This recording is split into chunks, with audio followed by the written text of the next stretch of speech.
Link of link. Hello. So, a very good afternoon to one and all. Hello, sir. Suryavanshi sir, resource person join हुए, आपका mic mute कर दीजिए please. जी sir, 180 sir, excuse me, 183 present. Okay okay okay, ठीक है, ठीक ठीक। Okay sir, okay, thank you. So, Access to the 159% sir, roll number. don't give the attendance now, please. It is my request. It is my request to.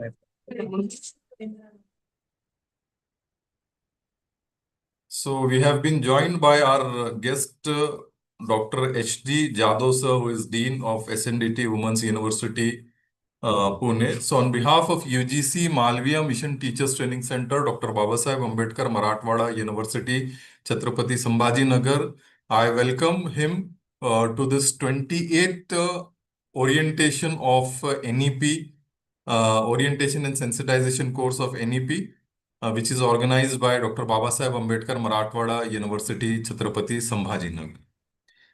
So, not taking much time, I would now hand over the session to Dr. H.D. Jadhav, sir. Over to you, sir. Yes, thank you, sir. Thank you very much for invitation and then this opportunity. And I have received the list of participants. I think this is 182, and I'm glad to see there are 142 participants, including me. And hope more participants will join us. Yes, few participants, they are joined through YouTube also, sir. That's great. Have issue with Zoom. Perfect. Okay, great. So thank you, and then let us get into this discussion. And upfront, let me assure to all the participants that this particular session is not going to be much of like a theoretical presentation where there are certain PPT as in some ideas, already well established ideas will be discussed. Although I'm told that I need to speak about sensitization as far as research related matters are concerned, some sort of research methodology or research related things. And when I went through the list of the participants, I could see that there are many participants already. They have done their PhD studies and they are already a researcher, and therefore it will be surely challenging for me because you have already done that journey, and I shall be referring to the journey. But this discussion, this particular session will be more of like my experience in between, and then what National Education Policy 2020 basically expects from the students as well as from the faculty members. So the discussion would be aligned with NEP 2020's expectations or policy requirement and mandate on the part of institutions and the faculty members. And for that purpose, I have a presentation, and let me share this presentation, my entire screen.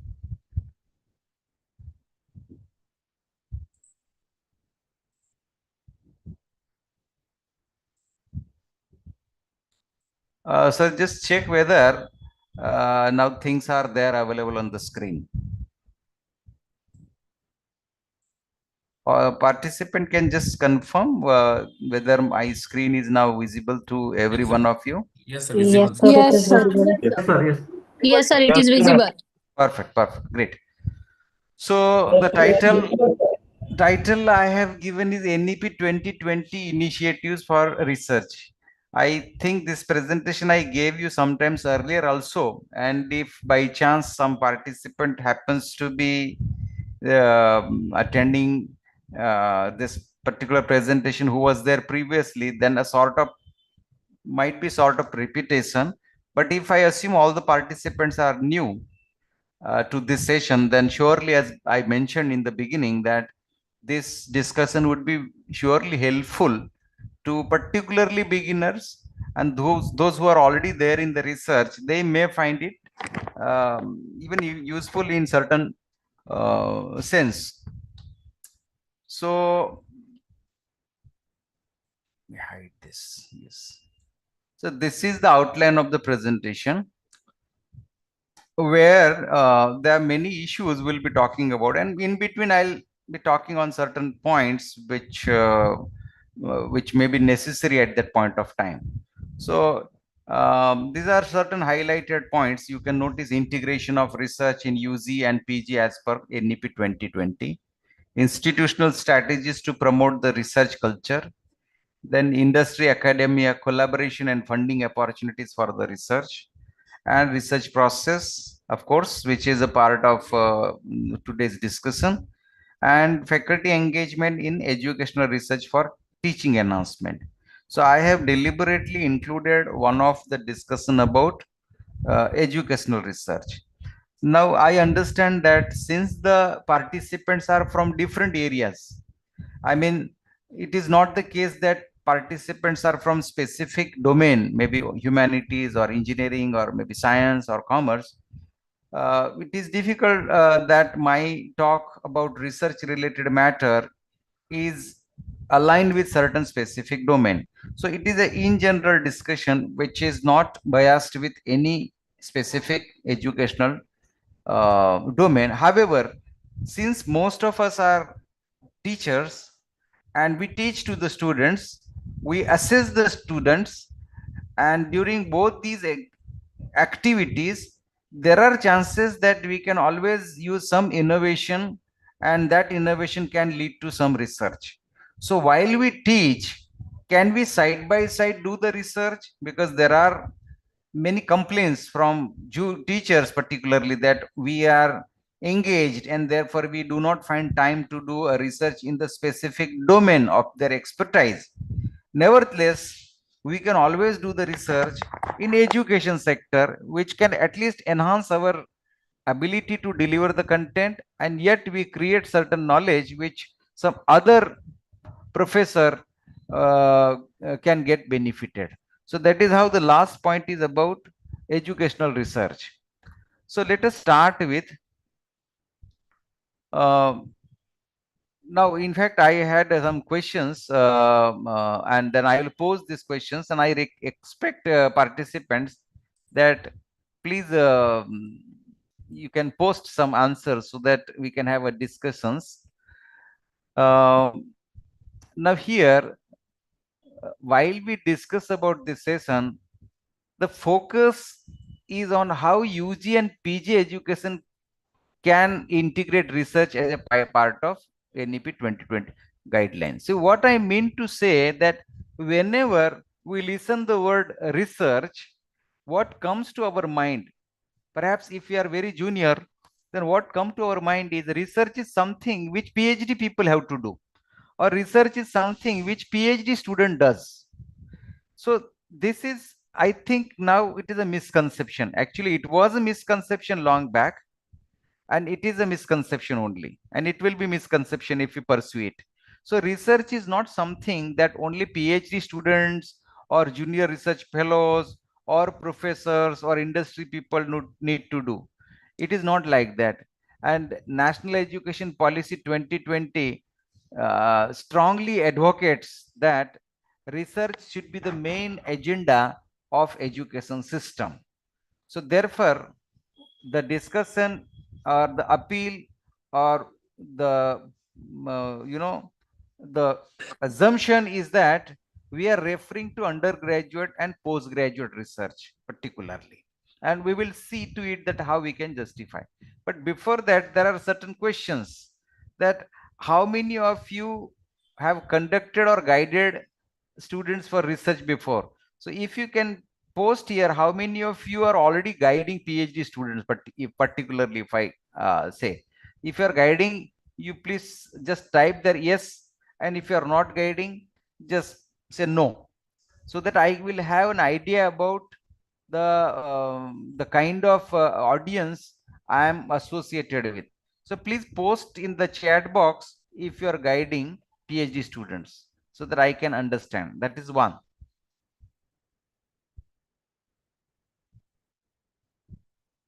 I think everyone has an access to the chat box. So yes, there are many yes and there are many no, I can see. It's good. Good. So as told before that we have a PhD candidate, PhD participants also, in the sense doctorate participants, and it is natural that many of you might be guiding the PhD students also. So good that there are many people associated with PhD students as a supervisor, mentor, and there are people who are not yet a PhD supervisors, but shortly you will be there. Then do your college students engage in research-based learning? So my question is very simple to the professors, that whether your college encourage you to do education research, you please post yes or no. Whether your college or institution has a culture of working on education research. Very good. There are colleges where education research is included. That's very good. Interesting. That means there is equal opportunity for me also to learn from the participants here. And what is the biggest challenge in integrating research at your college? Now, this is a one question. Is there any challenge which the professor find while working with PhD students or while working with certain sponsored project? Is there any challenge? And if yes, if you can type what challenge the professors find while pursuing any research activity in the college. Because basically, once we say that we are a teacher, so our job according to NEP 2020 is not just teaching. It is teaching is, I think, yes, professor is busy with workload and academic duties. Yes, yes. So by the time you type your answer, yes, interesting, research fund infrastructure. So teacher is not just expected to do teaching. Actually, in NEP 2020, and now after the entry of this generative AI, now see generative AI has entered massively into the system. All of you know that generative AI has disrupted many things. It is disrupting many established technology, and it is also disrupting education system also. And we are afraid that student may find generative AI much better option to learn and then the professors.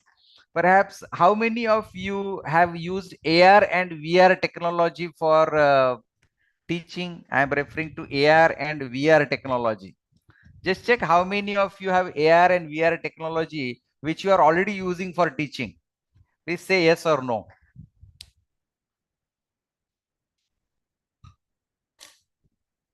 Very good. There are colleges using AR and VR. So I assume your college has got very well established AR and VR lab. And you professors are already aware of developing a content for AR and VR based learning. Very nice. There are certain colleges where the AR and VR labs are available, and now students have a different kind of learning experience. Very good.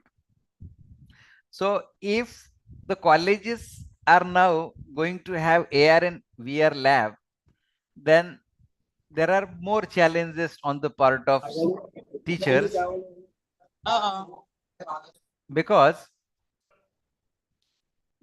there are chances that the student may find some content designed by someone wherein the learning is even more better than the professor because of the AR and VR type of technology available. So what I'm trying to discuss here, that if the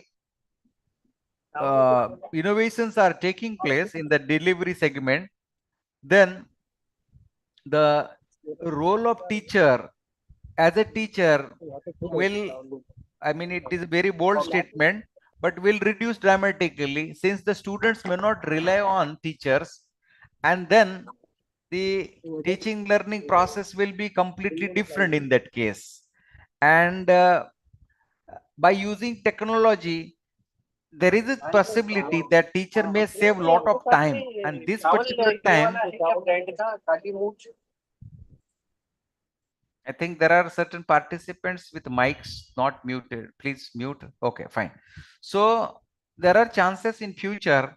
I sometimes informally discuss with my colleague, and I mention that there are chances that the gadgets may be readily available on the Amazon, where people will buy the gadget at certain cost or very cheap throwaway prices, and then they will connect it with the mobile phone, where the mobile phone will have an applications for every subject. Say for example, your course is, say, any particular course you are teaching, then that application will be available on the Android phone at a free of cost, and that AR VR system the student will use to completely simulate the learning environment, the classroom, where the classroom is there, professor is teaching, and even the teacher is teaching, such that the students are experiencing all kind of learning process. A student learning history, for example, will have an experience something like where the student is surrounded by that environment, that historical environment, and learning is taking place.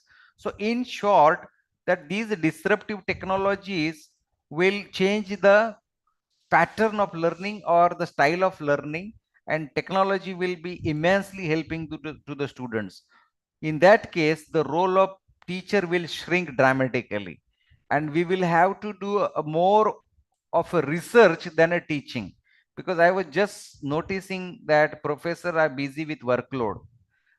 There are chances that students are learning much better than the technology available, and therefore students are reluctant to attend the classes, since the teacher is not equipped with the tools which the students are looking for, so that their learning experience will be better.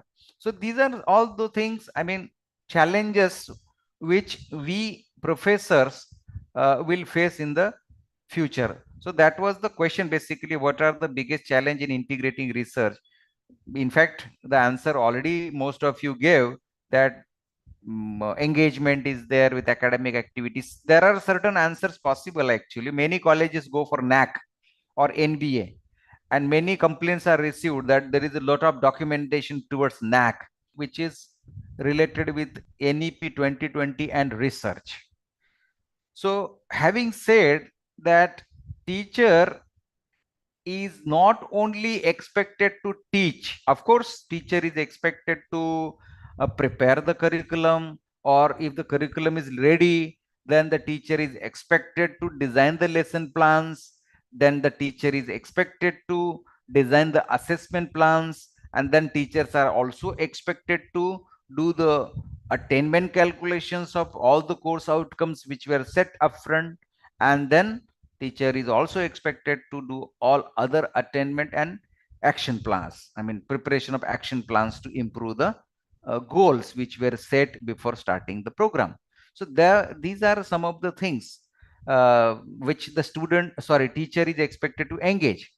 However, this role is going to be very small in the technological development era, and therefore teacher alone or along with the students, they are going to be required to work on research ideas, research and innovative ideas. So innovation and research is going to be the new kind of it is not a new, it is already there.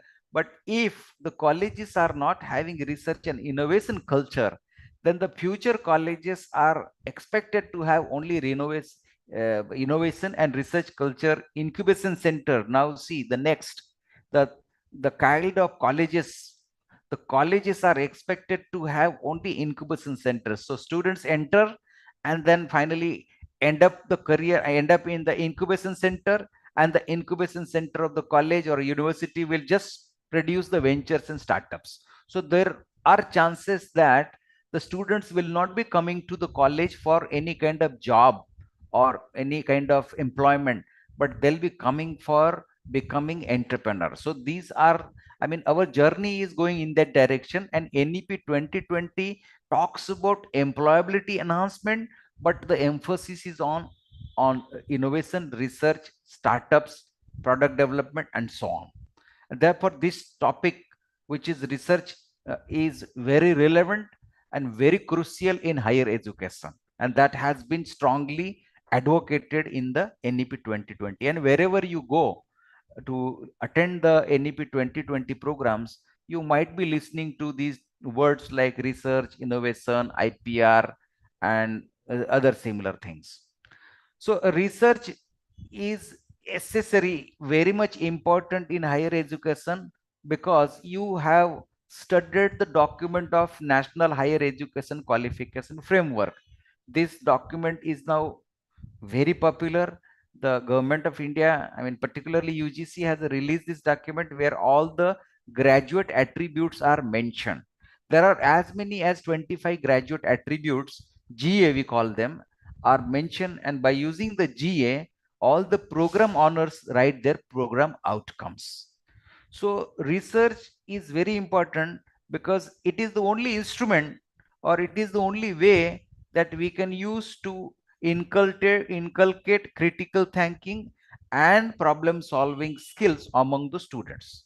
So as I mentioned in the beginning only, that we are referring to UG and PG students here. We are not referring to PhD students.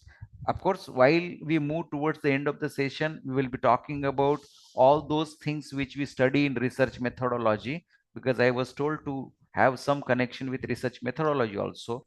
So those elements of research methodology will be discussed, which generally we study or PhD students study in research methodology course. But then the emphasis is related with the UG and PG students. And in GA or in NH, National Higher Education Qualification Framework, these attributes are very much, I mean, included, that the student should have a critical thinking aptitude and problem solving aptitude. Then research is something which helps, as I already mentioned, it enhances the employability and innovation, or I would here use entrepreneurial capacity or innovation capacity, or we measure this innovation capacity in terms of IPR or maybe sometimes research paper. So if the institutions have strong research culture, just imagine a college where people are not talking about, okay, I have 16 hours of load and 18 hours of load, and I take this lecture and that lab. That is fine. This is there. But the people are expected to only talk about what kind of research is being pursued, what are the results they obtained in the laboratory, how many IPRs are filed, or teachers should be excited to post in the WhatsApp group that yes, I got my this paper published and I got my this IPR accepted or granted. I got my this patent filed. I got my this. So, or I got MOU with industry. Now I got this consultancy assignment. So only these are the important words. How much is the consultancy amount earned by a professor? Or is there any big consultancy received? Or any government funding is received to do the research? Or as I mentioned, industry sponsored project, if someone has got, because industries, I will talk later also, industry generally outsource many research activities to the professors and students. So these are the things should be the discussion or center of discussion in the colleges. So colleges, once they have got a strong research culture, naturally it will improve all the credentials in terms of NAC or NIRF ranking. So if you see NIRF ranking, and perhaps you will notice that in NIRF also 100 marks are given to the 100 marks are given to the research related matters, and therefore research is something very, very relevant and important to the college or university. Secondly, I don't know how many of you are aware of these competitions. If I assume most of you are from Maharashtra, then perhaps you are aware of this competition called Avishkar. And if you are other than Maharashtra, surely at least your college students must have participated in the competition called Anveshan. So these are the two competitions every year held somewhere in certain universities, where undergraduates, postgraduates, and PhD students, they participate in the research competition. Moreover, having a research culture encourages students to be part of or to participate in a tech fest or hackathon or any research competition as such. So therefore, it is very important, and I have already mentioned that the shift is towards research and not towards much on teaching side. It is granted for now as an education institution. If someone is doing teaching, then it is granted for. But of course, if someone is doing teaching while the innovation is being used, then the research is also taking place in the field of education research, about which we will talk at later stage. And if there is a research culture, of course it promotes internships, industry collaboration, and I told this all that for UG students naturally there will be a culture. And I think if probably you should be knowing that the government of India has recently released the guidelines for AEDP, apprenticeship embedded degree programs. So this AEDP apprenticeship, is there any college in this? I mean, is there any participant who is from a college where AEDP apprenticeship embedded degree program is launched? Just please type yes or no, so that my questions will keep you engaged, and I will also have a research done that how many colleges have started AEDP apprenticeship embedded degree programs. Please just type yes or no, at least few people, so that I can have a quick survey about. Very good. I think there is one participant where AEDP program is launched. Interesting. Any other college? Rather, any other college where AEDP program is introduced? If any college is there where AEDP is introduced, then please type S. Otherwise, it is obviously a no. So it looks to me that only one college is there where AEDP has come in picture. So this is, see, the things are changing, where the AEDP type of formats are coming, where the students study only for 5 semesters in the college, and entire 6 semester the student go to the industry, and then student earn a stipend of 9,000 rupees per month from state government and from the entity which is offering the apprenticeship to the students. And perhaps you should be knowing that last year there is a one more model which has become popular, and almost 80 to 90 state public universities have launched an education model where the student of 12th standard will take just an admission to the university. Okay, and 40% content will straight come from the ICT, because in NEP 2020 or National Education Policy advocates ICT based learning. That means use of technology to learn, and almost 40% is permitted. So last year, if I'm not wrong, there are universities where the 40% learning is already implemented and 60% is OJT, on the job training. So these kind of education models are coming up. So the student directly learn from online resources created by either college or by earning the credits from other popular platforms like Swayam and all. So the scenario is like student is not actually sitting in the classroom, but learning by doing mostly training, industry training, apprenticeship. So if the colleges have got a strong research culture, and if the colleges and universities are autonomous in nature, then these colleges can have a lot of industry internships and collaborations, and through which the maximum learning can take place from these industry partners. So the reason to have a research culture is that the college culture can completely change from a kind of teaching kind of setup to a research kind of setup. So that is the reason that this policy strongly advocates the innovation or research which the policy expect to become the central theme of educational institutions. If everything is all right, you just quickly say yes, or any question here. Perhaps we can take up a question.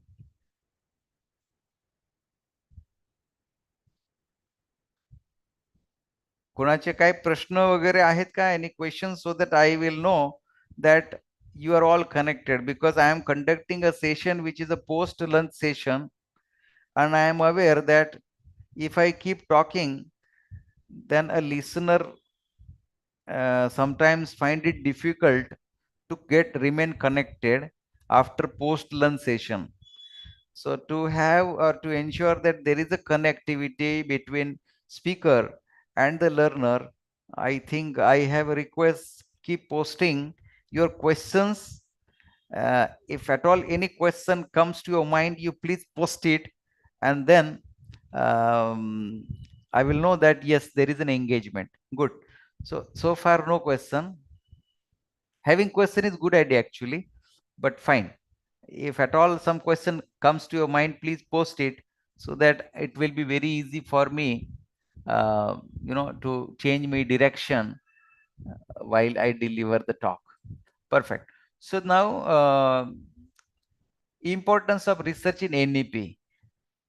Of course, the research is very important. I already mentioned several times, but from policy perspective, referring to the policy, let us see how the research has association with the policy document. Already mentioned that NEP emphasizes research as a fundamental part of higher education. Yes, it is.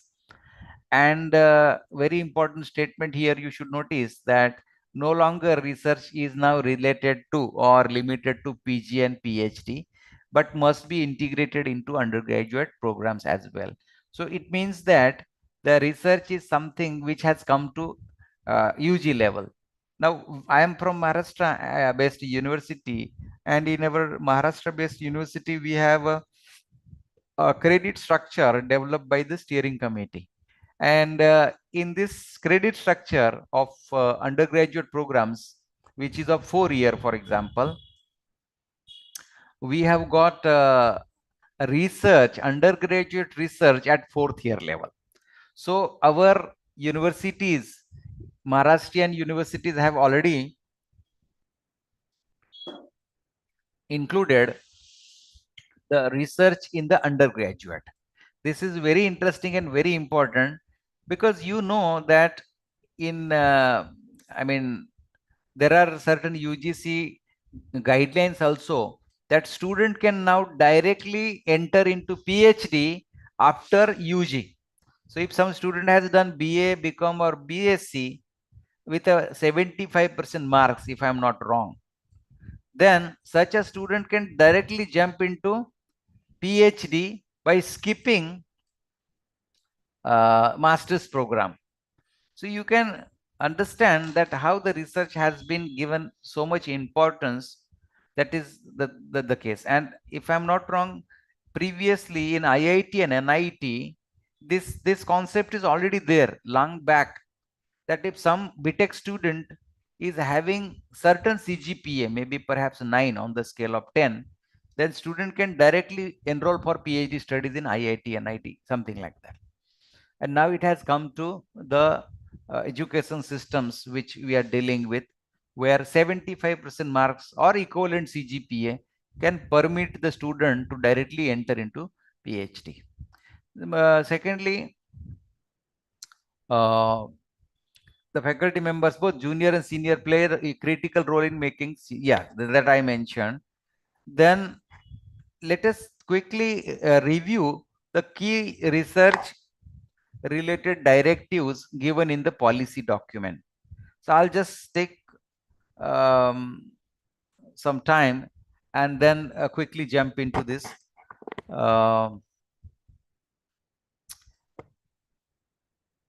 Yes. So research here, the research-based learning from the undergraduate level onwards. Yes. So just I was talking to you about the change which the curriculum has already accommodated, wherein research part has been included in the final year undergraduate. Now here there is a challenge and opportunity also.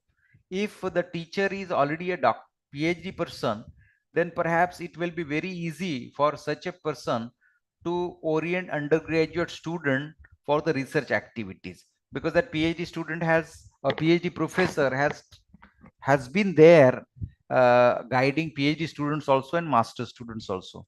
But if the teacher is dealing with undergraduate studies, I mean, if the teacher has done his undergraduate only and PhD is yet to complete, then perhaps there is a need that this PG teacher, I mean, this teacher who is not having PhD degree done, need to see to it that the undergraduate students are properly oriented, and then within a 6 months of period or within 1 year of period, the student does the research.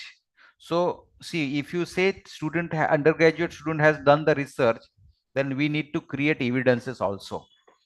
It should not happen that the undergraduate student has opted for research track and then he or she has not done the kind of research expected, and he has or she has been awarded that degree, that UG with research track.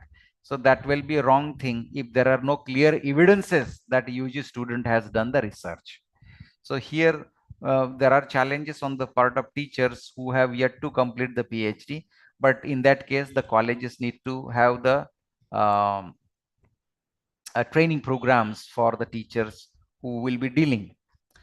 Then and then second bullet is in hand with the first bullet only, because since the 4-year degree program has got a research as option, the undergraduate people need to be oriented towards research, and therefore teacher also need to be oriented as to how teacher should guide the undergraduate student from the research perspective. Secondly, the NEP initiative expects that the teaching learning process should not be rote learning type. The rote learning type, the word I'm referring to a Bloom's taxonomy level 1 or 2.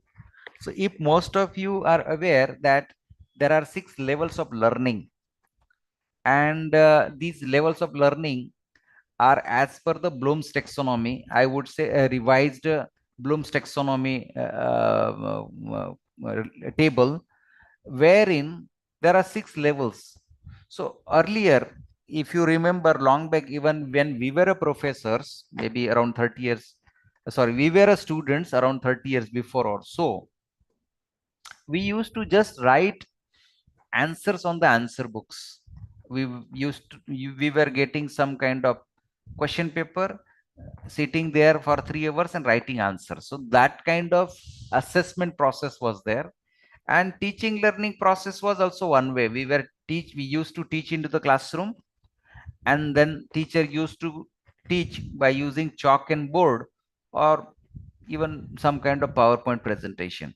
But then it was not of that kind of teaching learning process where the learning was taking place considering the last 4 levels of Bloom's taxonomy. So the expectation is that the student should be able to apply the knowledge after learning. Students should be able to analyze the situation, evaluate, and design. So I am referring to last 4 levels of Bloom's taxonomy. Otherwise, if the teaching learning process is just limited to remember something or comprehension, explain, just remember and explain, then that would be a kind of rote learning, and this rote learning process has been discouraged in the policy document. Instead, it has been not explicitly mentioned, but it is implied that teacher need to use a project based or some kind of method of delivery and assessment, so that the learning will take place. So if now all the teachers here design their lesson plans so that the students are compelled to do the research, then there are two types of researches going on here simultaneously. The teacher is doing education research and students are doing research specific to the domain or specific to the course under study, and which has been highly appreciated in the national education policy document. So this is a kind of way where the NEP expect the modifications. Secondly, uh, interdisciplinary and multidisciplinary research has been encouraged. So I think that now the syllabus these days or credit structure is designed wherein there is a concept of major, minor, open elective, and there are other verticals also. It is a kind of interdisciplinary and multidisciplinary framework now we are using in our profession while we deal with particularly undergraduates, and while dealing with the postgraduates we have an option to include the research, then major electives or some other elective options depending upon the university. So essentially interdisciplinary and multidisciplinary education has been now extensively integrated in our syllabus by virtue of NEP 2020 guidelines. And naturally, if there are two cross disciplines coming together, then it triggers many many things where the research can originate. So integration of interdisciplinary, multidisciplinary is a kind of opportunity to have a more and more research. Then of course, like this National Research Foundation has been created for funding, and there are announcements where teachers are expected to submit the proposal. Secondly, NEP 2020 strongly advocates that the research will take place if the academia and industry are in a strong partnership. I just mentioned about apprenticeship embedded degree program, and this apprenticeship embedded degree program has been has been taking place of traditional education system slowly. And if one day the traditional education system is replaced by apprenticeship embedded degree programs, then you will find that there is a lot of collaboration between your college and industry, and that will not only help students for apprenticeship but for applied research, because once AEDP type of approach is there in the college, then more industry partners will be associated, and that will help student to work on certain applied research also. So in short, the industry academia participation, I've been there in this position for 2 years, and sometimes I notice that some of the syllabus have no connection with the industry. Sometimes when I ask the question to someone that for what kind of job profile you are preparing your students, and teacher failed to answer that yes, these are the 5 job roles for which I have a lesson plan. My subject, I am teaching one course, and my subject or course is mapping with 5 job roles or 5 industries where I am preparing my students. So if someone does my course, or someone clears my 4 credit course, then definitely they will find employment in these 4 industries. So this kind of culture does not exist in most of the cases, and there is a time that this curriculum development should also be there in an innovative way. Lot of research to be done by the syllabus making body, that how the industry requirement can be integrated into the curriculum, and therefore strong industry academia participation leading to enhancement employability, or leading to research, or leading to product development. So many many outcomes are possible if there is a strong industry academia participation or partnership rather, which is the central of the NEP 2020. And faculty mentorship. See here, faculty mentorship in research and innovation.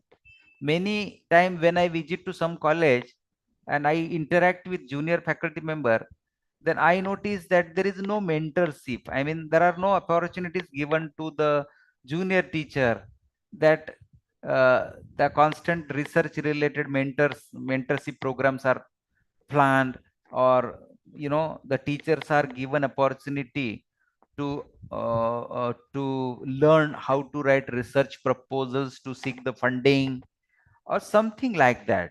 So not only the teachers have the mandate that the research related activities should be strengthened uh, from his or her side, but equally the institutions, universities have this liability to have a more and more mentorship programs for the faculty members. It is a kind of the trainer kind of assignments.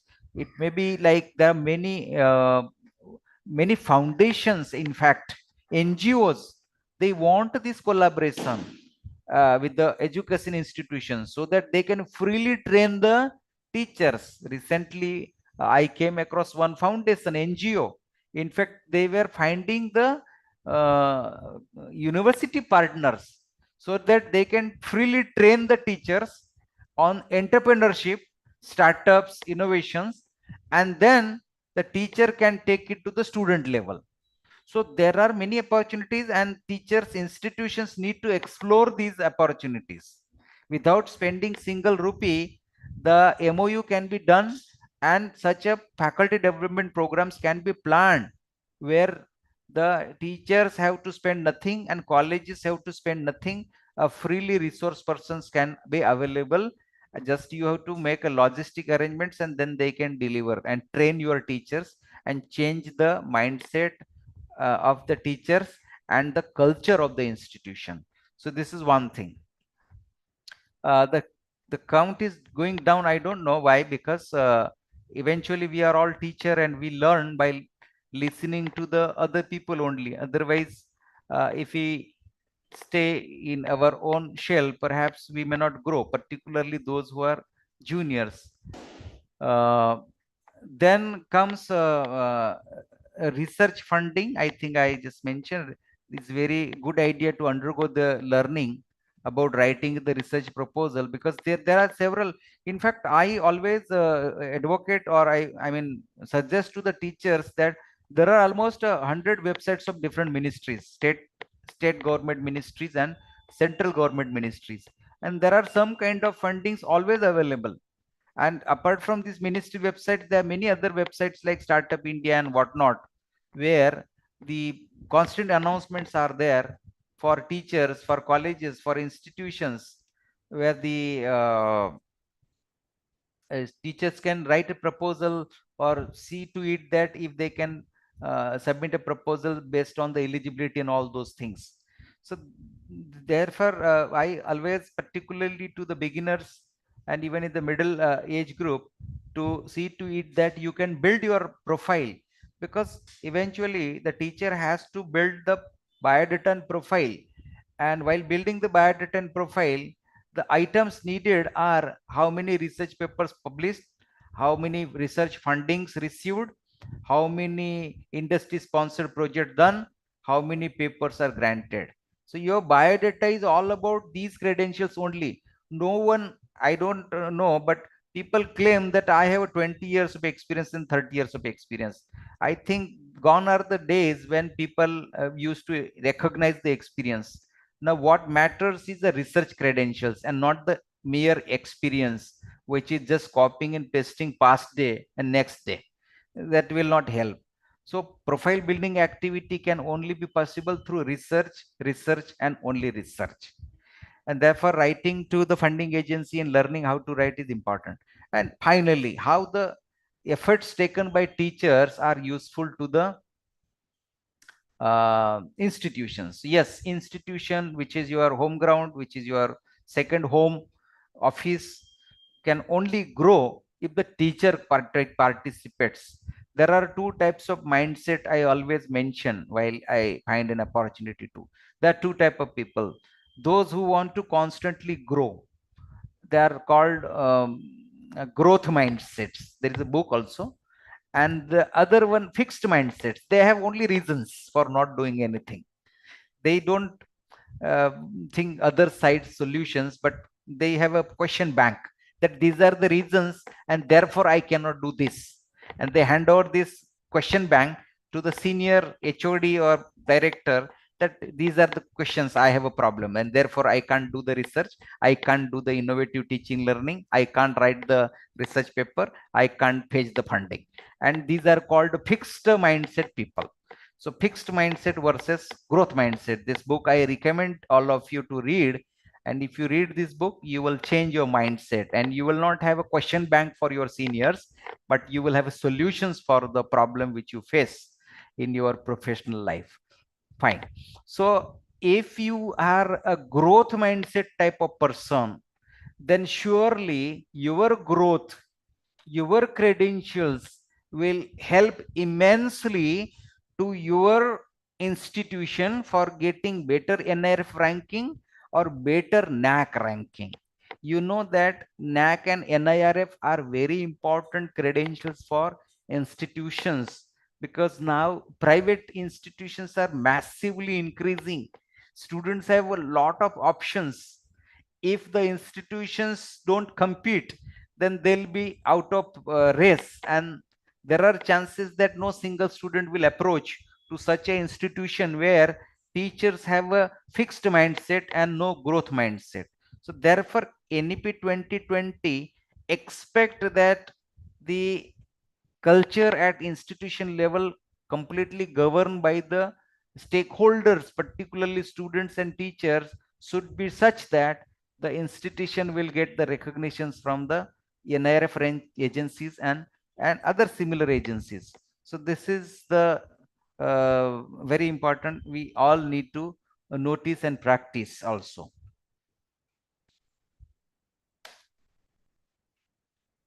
My screen is frozen.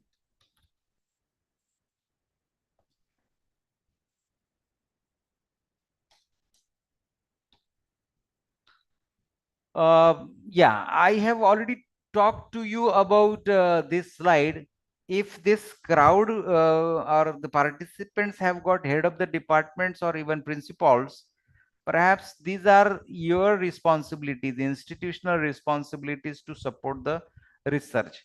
Because there, if I ask question that what is preventing the researcher to do research, research with evidences, naturally the teacher mentioned that there is no infrastructure or research facilities available, and therefore if some person is looking for some instrument, measuring instrument, so that the measurements are taken, and then those measurements are very useful to claim that the innovation has happened. But if that instrument is not available, then the researcher will not be able to prove the hypothesis. So here the role of institution is first role. Actually, the institutions need to change, and that is the main agenda of NEP 2020 also.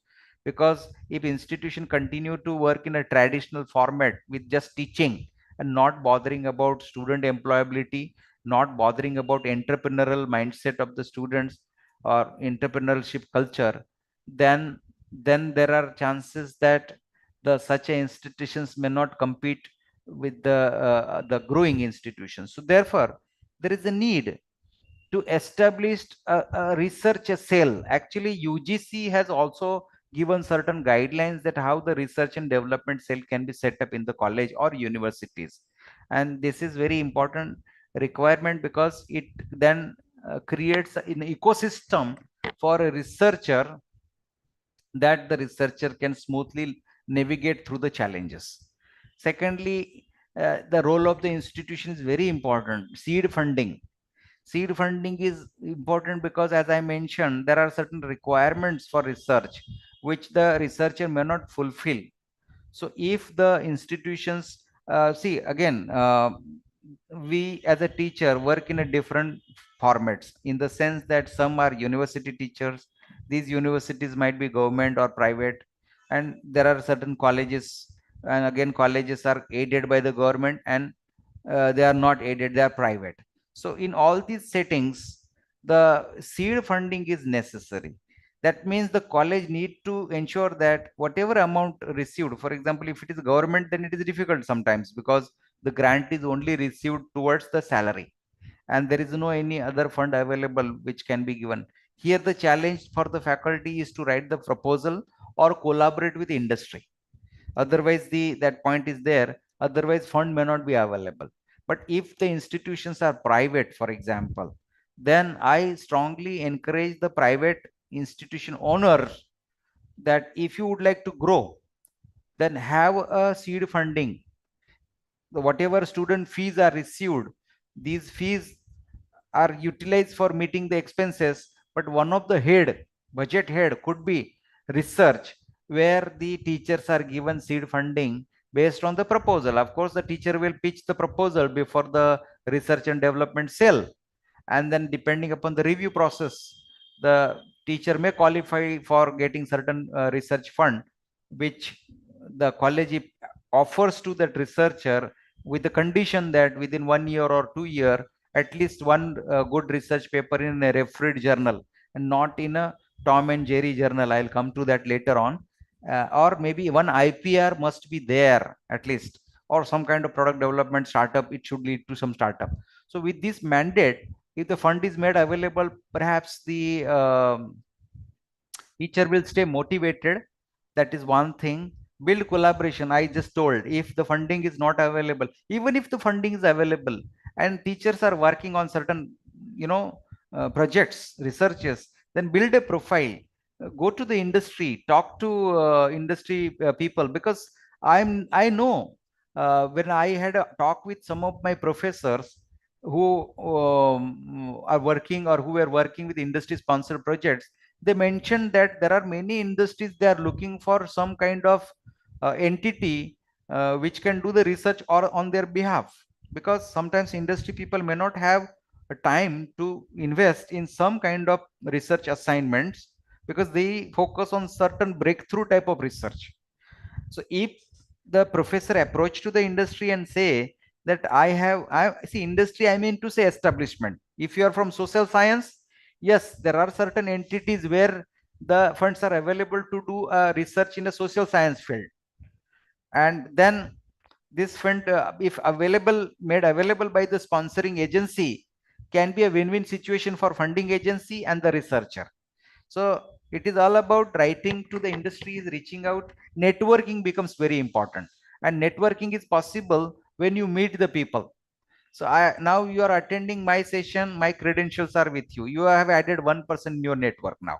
So that way you keep approaching to the different people by attending those workshops, those meets, those conclaves, wherever there is an opportunity, going them, interacting them, and then having some good network which you can leverage later on for any good research related or other academic assignments. So build a collaboration with industry and research organization. Then incentives, yes. Here again, limitation. If there is a university has got some fund, and universities can always allocate a fund for incentives to the faculty or seed funding. But if there is a college with only salary grant, then this fund may not be available for that for giving the incentive towards the IPR filed or maybe publishing the paper. But surely for private colleges, if properly structured budget is there, then students may be motivated by offering them some incentive, like 5,000, 2,000. I mean, these are numbers I'm referring to when I was a professor some 5 years before in a college, where I mean, there was a policy that you will get this amount if you have a paper published in a good H index journal. Again, like, I mean, not a impact factor journals, having good H index. We will see to it that what is H index and all. It may be new to someone, but all those who are already doing PhD, I mean, guiding PhD students, they are already aware of the different, dimensions of the research journal or publishers.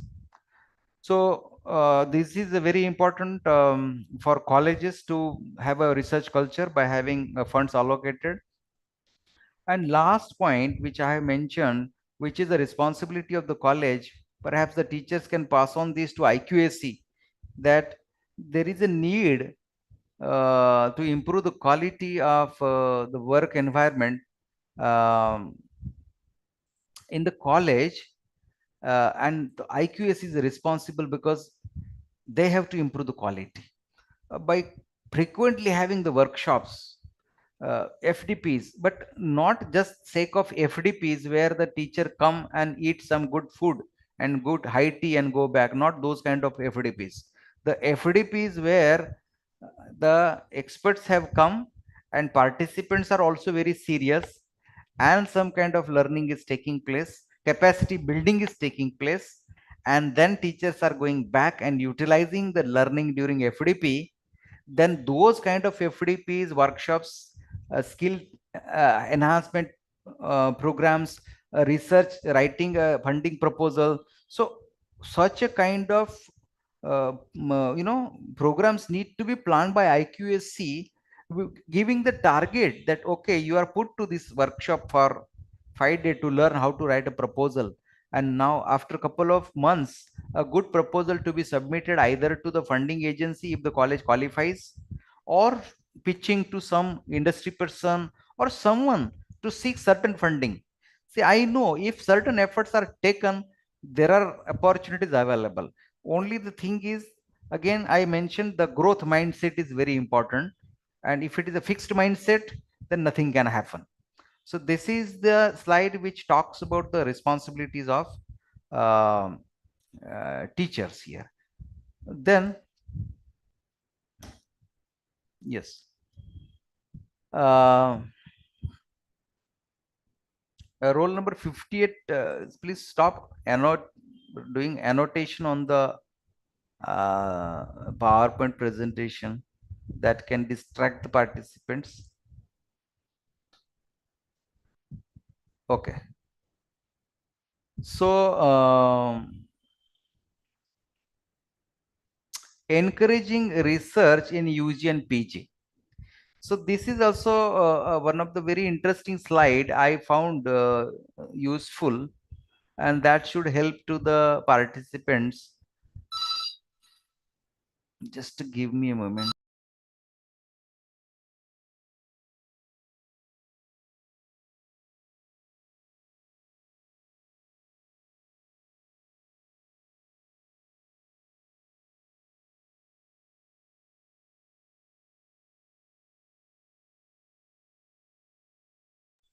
Just give me a minute.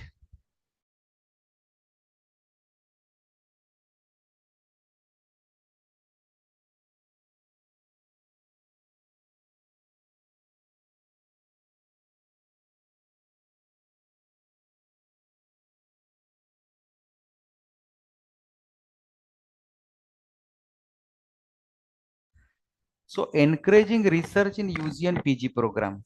So you remember I mentioned upfront in the beginning that we are talking about research related things in this session, and it has a relevance to the UG and PG programs. And then later on, one or two slides where a typical research approach we will talk about, of course, surely for the sake of completeness. But the more emphasis is on having research culture in a UG and PG institution. So how through our daily teaching learning process, we can have a research related culture set up in the in the college, for example. So yes, I mentioned that in the later part of the presentation, we will have a discussion about the education research. We'll be talking about education research. So here, the teaching learning process, if the teacher particularly is a serious type of teacher for the students and prepares a lesson plan, and that lesson plan is is a different kind of lesson plan. For example, next 60 minutes of teaching learning is to be done. So the next 60 minutes is a very serious affair in the classroom. Teacher need to be very excited for the 60 minutes of the classroom, where the lesson plan is a kind of lesson plan where a lot of engaging is going to take place. Students will be engaged. So here, inquiry based teaching learning, this word is used in NEP policy document, that the classroom delivery should be inquiry based. So while you teach, while you teach to the students, it should trigger the inquiry in the mind of the students. If your students are constantly looking at the watch and waiting for your class to over, then that is not an engaging. Your delivery need to be so engaging that students should not realize that when the 60 minutes are over. So if you shift your focus from a rote learning type of strategy to the inquiry based approach, then surely you are doing an education research. So this is the first step, that we are now engaged in a research activity. Secondly, generally in your credit structure, you are teaching some course, and that course may have some kind of uh, theory paper. I mean to say the paper and pen type of examination, which you are aware, but surely that course might have some kind of what I can say, that course might have an internal assessment, where the teacher, you ensure that the students are constantly learning, continuously learning. You call it as a continuous learning strategy, and it has been highly encouraged. So if you have this, then your internal assessment can involve lot of projects. You can come out with wonderful small assignments, and then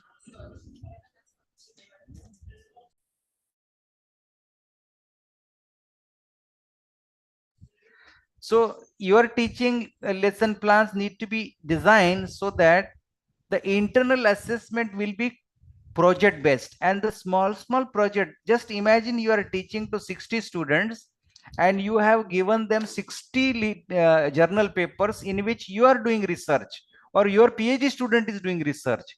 Then these 60 students will, of course, you are giving them research paper related to the course you are dealing with.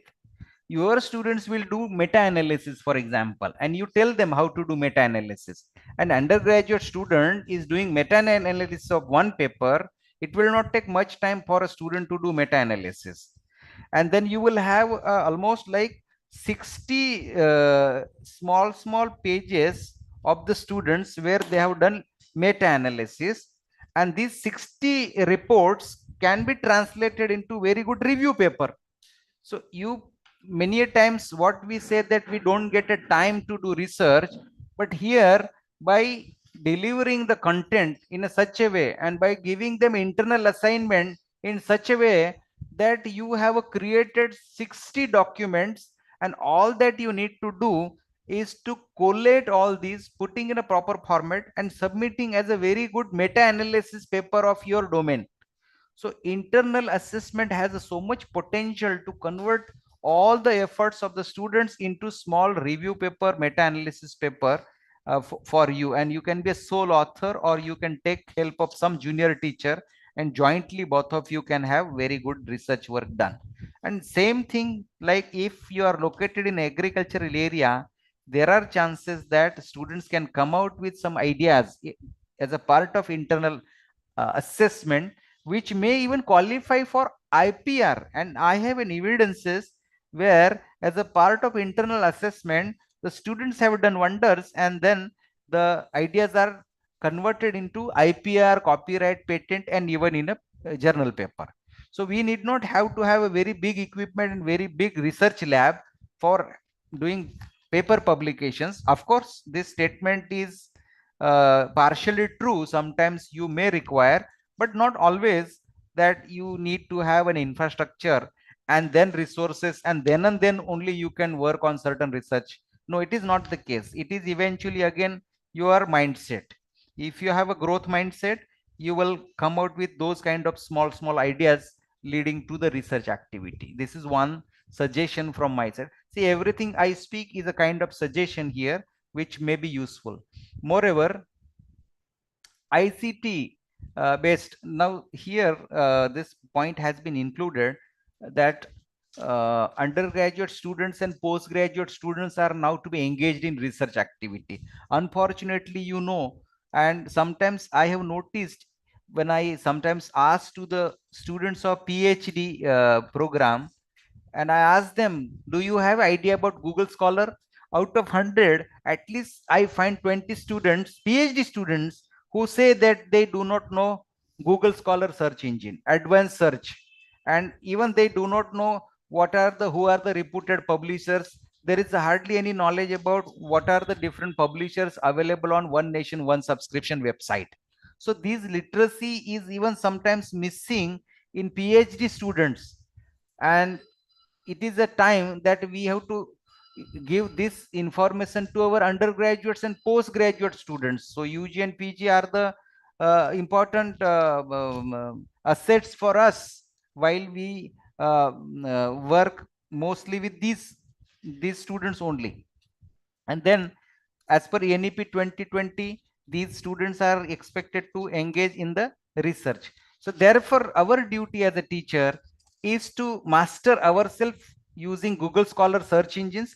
If time permits, perhaps time will permit, for beginners, I will just quickly demonstrate Google Scholar search engine, use of advanced search engine for identifying research papers. And now, believe me, what I have been learning, that people use these search engines to download the papers, and then they use very powerful pro versions of generative AI and create many meta-analysis type of paper.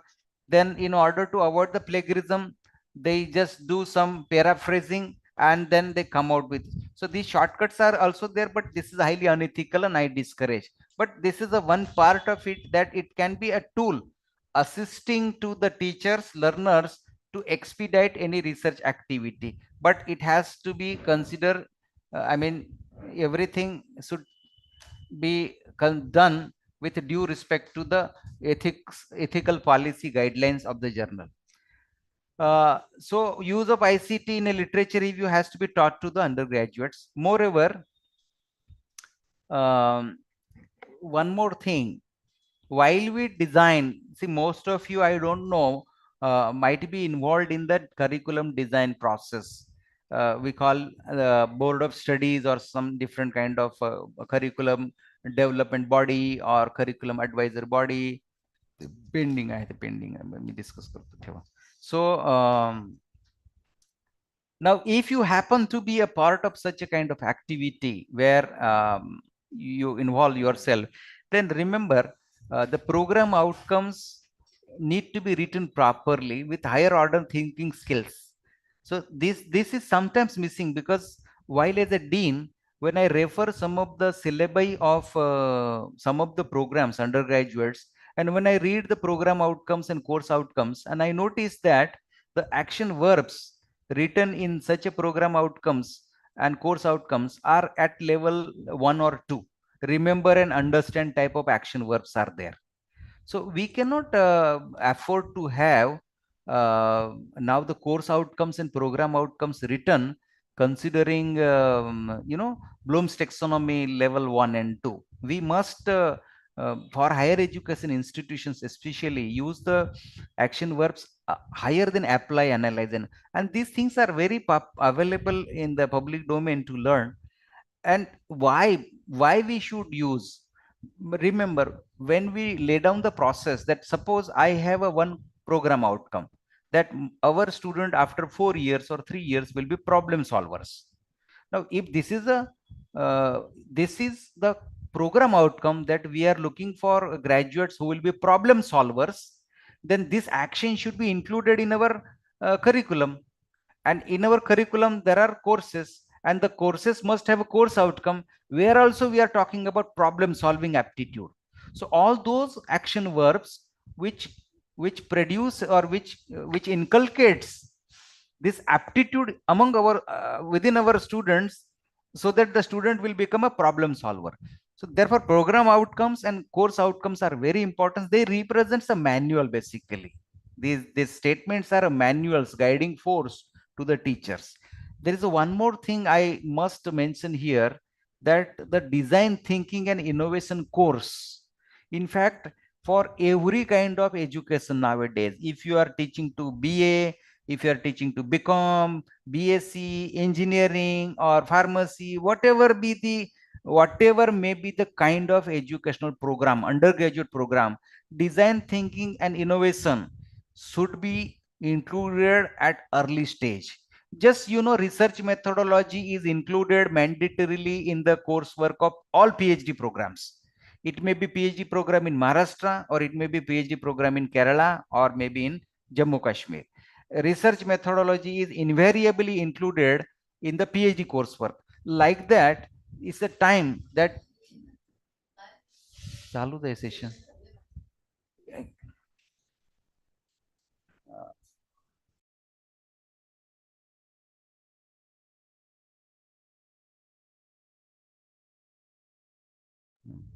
So I was referring to the curriculum development, where including design thinking innovation will surely help to create that kind of environment about which we are talking here. That is a research kind of environment. Student will start thinking differently right from first year, that they are not here just to grab some employment, but students are here to become an entrepreneur, or to become some kind of a person who will later on sometimes engage in some kind of activity leading to startup or venture development.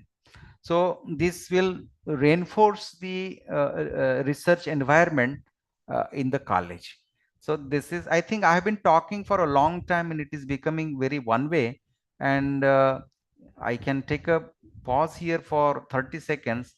You may unmute and ask me question if at all, or maybe post in the chat window.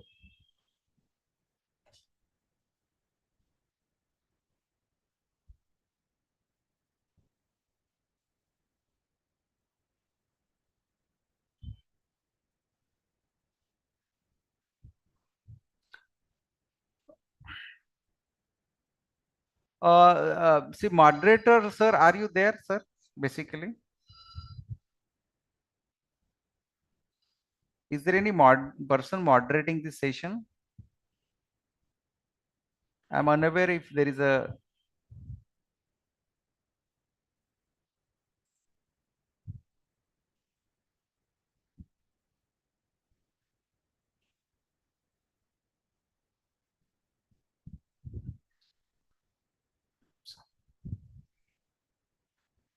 Is there any break given or something like that? Someone can participant can help me, because it has been a 80 minutes that I am in the session.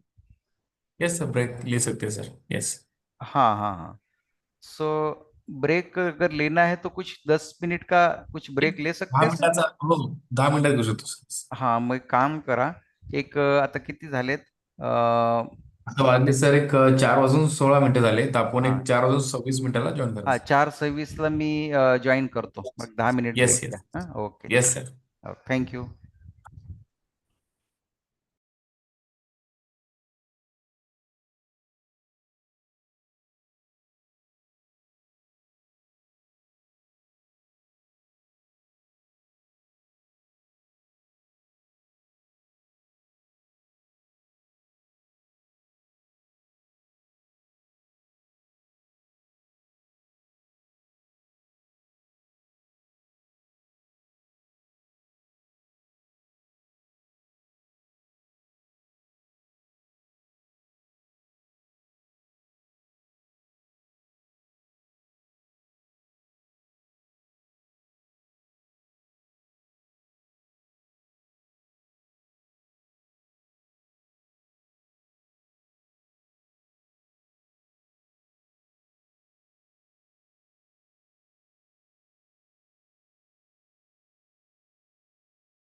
Hello.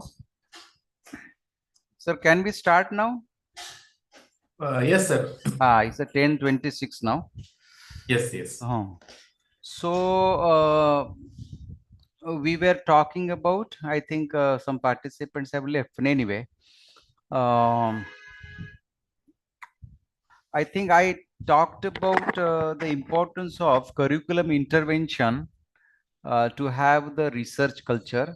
So these are the four important interventions needed as far as the teacher is concerned in order to ensure that there is a research culture in the institutions offering undergraduate or maybe postgraduate programs.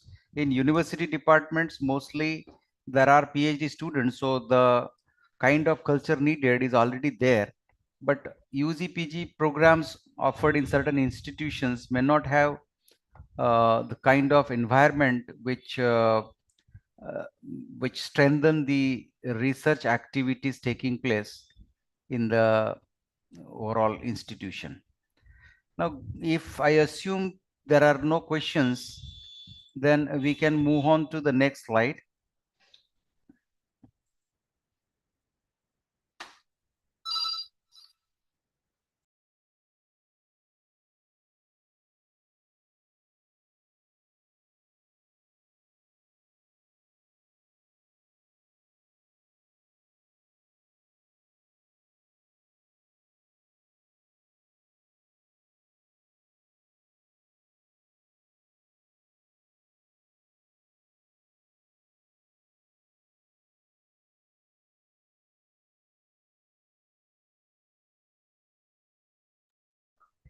So this is all about the literature review understanding in the, I think this, now we are moving slightly towards the research process basically, which is very established as you are aware, but just quick part of the same has been included here, that while we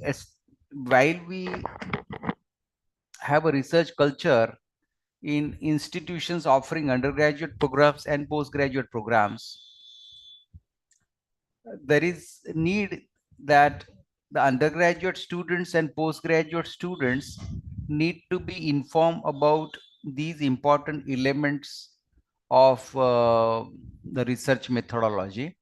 For example, our students, if you want that they should do a research, for example, I just mentioned that yes, this is an internal assessment possible wherein we can have a small research project, because you are teaching one course to the students and that course has got 50% of the content assessed through internal assessment.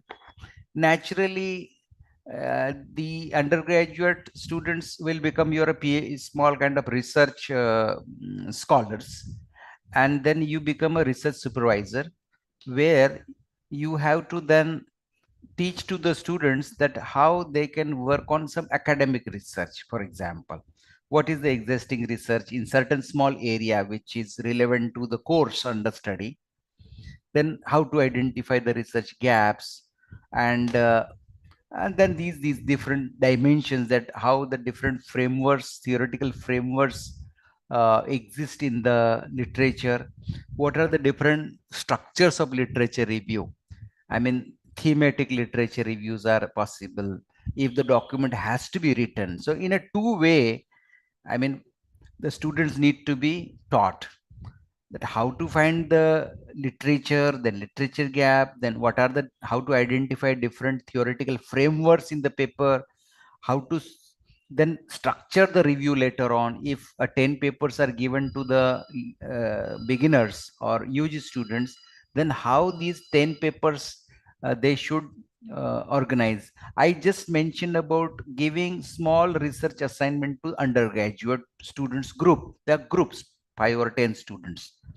Then these 5 or 10 students, I have done this experiment when I was teaching, that I used to give them some 5 to 10 research papers, believe me, from not less than Elsewhere or Springer journals, and then teaching them how to read these papers. Very important is how to reading the research paper, then how to identify the gaps, how to put it on the paper, the different theoretical frameworks mentioned in the research paper, how to structure this review, how to allocate the review papers based on the different themes. So all these small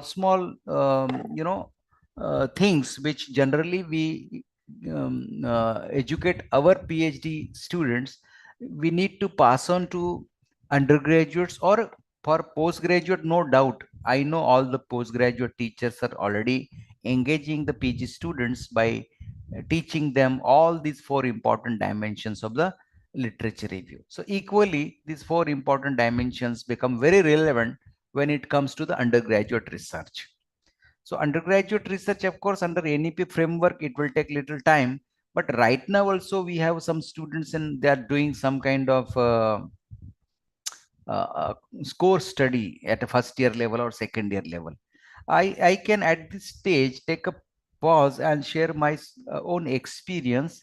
Perhaps that experience might be little motivating to the teachers, that when I was teaching to the second year BTech student, a group of students, and then all of a sudden an idea came to my mind because I was teaching them some small programming related things, and I gave randomly small assignment putting on the notice board that these are 2 3 problems. If you can solve this problem, then you can qualify for some good article which will help students to pursue the masters abroad, for example. And I also encourage students, why should you they do this undergraduate small research activity, because if someone wants to do masters abroad, then there is a concept of teaching assistantship, and the teaching assistants are chosen in those institutions based on research credentials.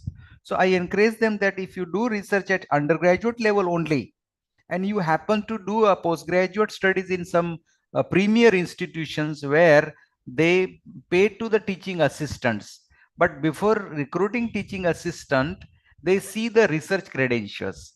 And if you have done research at undergraduate level, then surely there are chances that you can get a teaching assistantship in good institutions.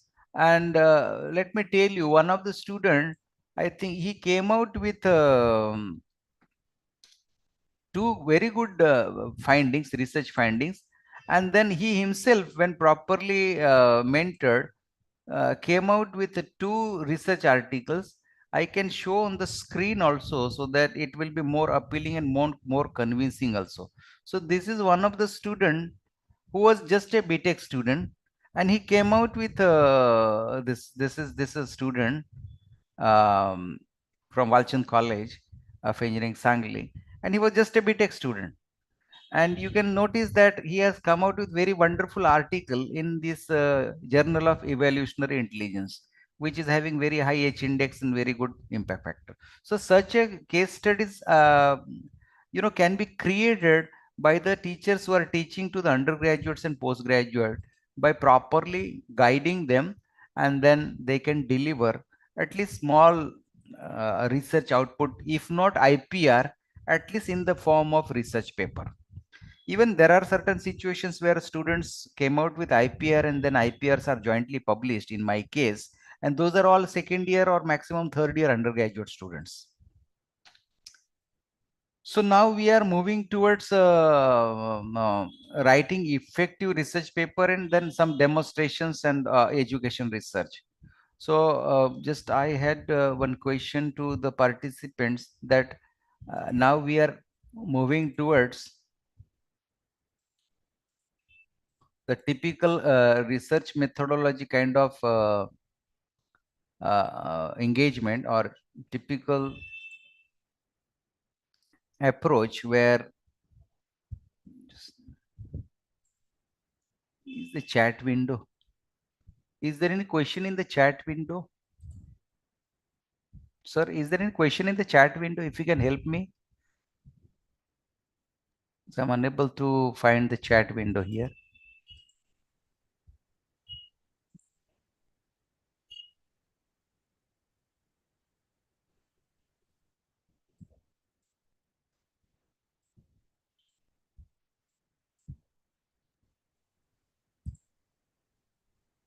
Okay.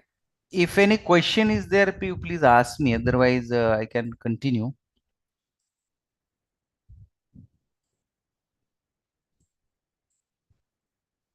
Perfect.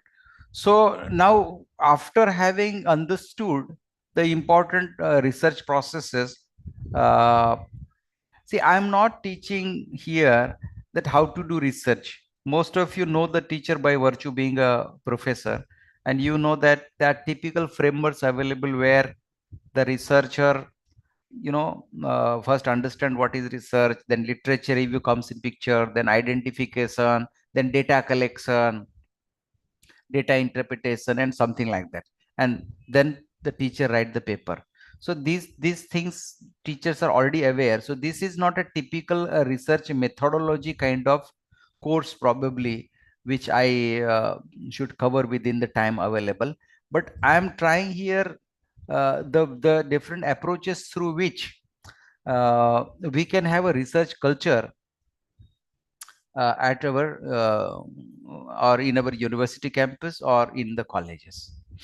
Now this point of course is very relevant because there are certain teachers who are not guiding to the PhD scholars, and for them it is equally impossible that they are working on certain solo research assignments and then they would like to have some kind of publications. So all of you know that if you pick up any typical research paper, you will notice these 4 to 5 elements that are available in the research paper. Maybe it starts with title, it starts with then comes the abstract, then comes the introduction, then comes the research methodology, and then comes results discussion, conclusion, and the many things are there. So when you have your findings ready, then you jump into the writing process. There are one more approach. If you are pursuing certain research, either you are doing research with your PhD student or you are doing research with a PG student or undergraduate students, it is very essential to keep writing while the research is being pursued.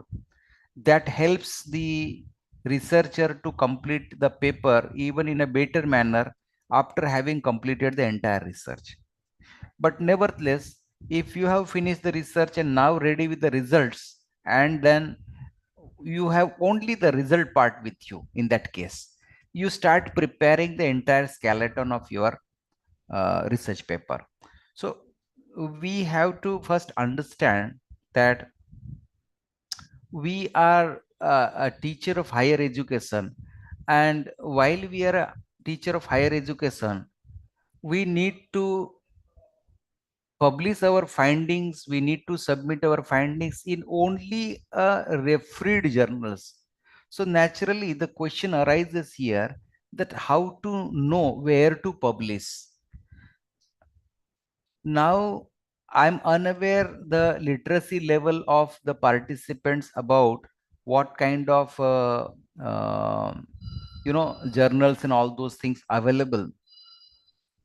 But then I will go through, I'll just take you through that slide also, which is very important for a researcher to understand where should I publish, what is mean by a standard paper. There is one more concept which was there, UGC care, but I am sure by now you know that there is no concept of UGC care. I mean to say that the UGC care list has been scrapped.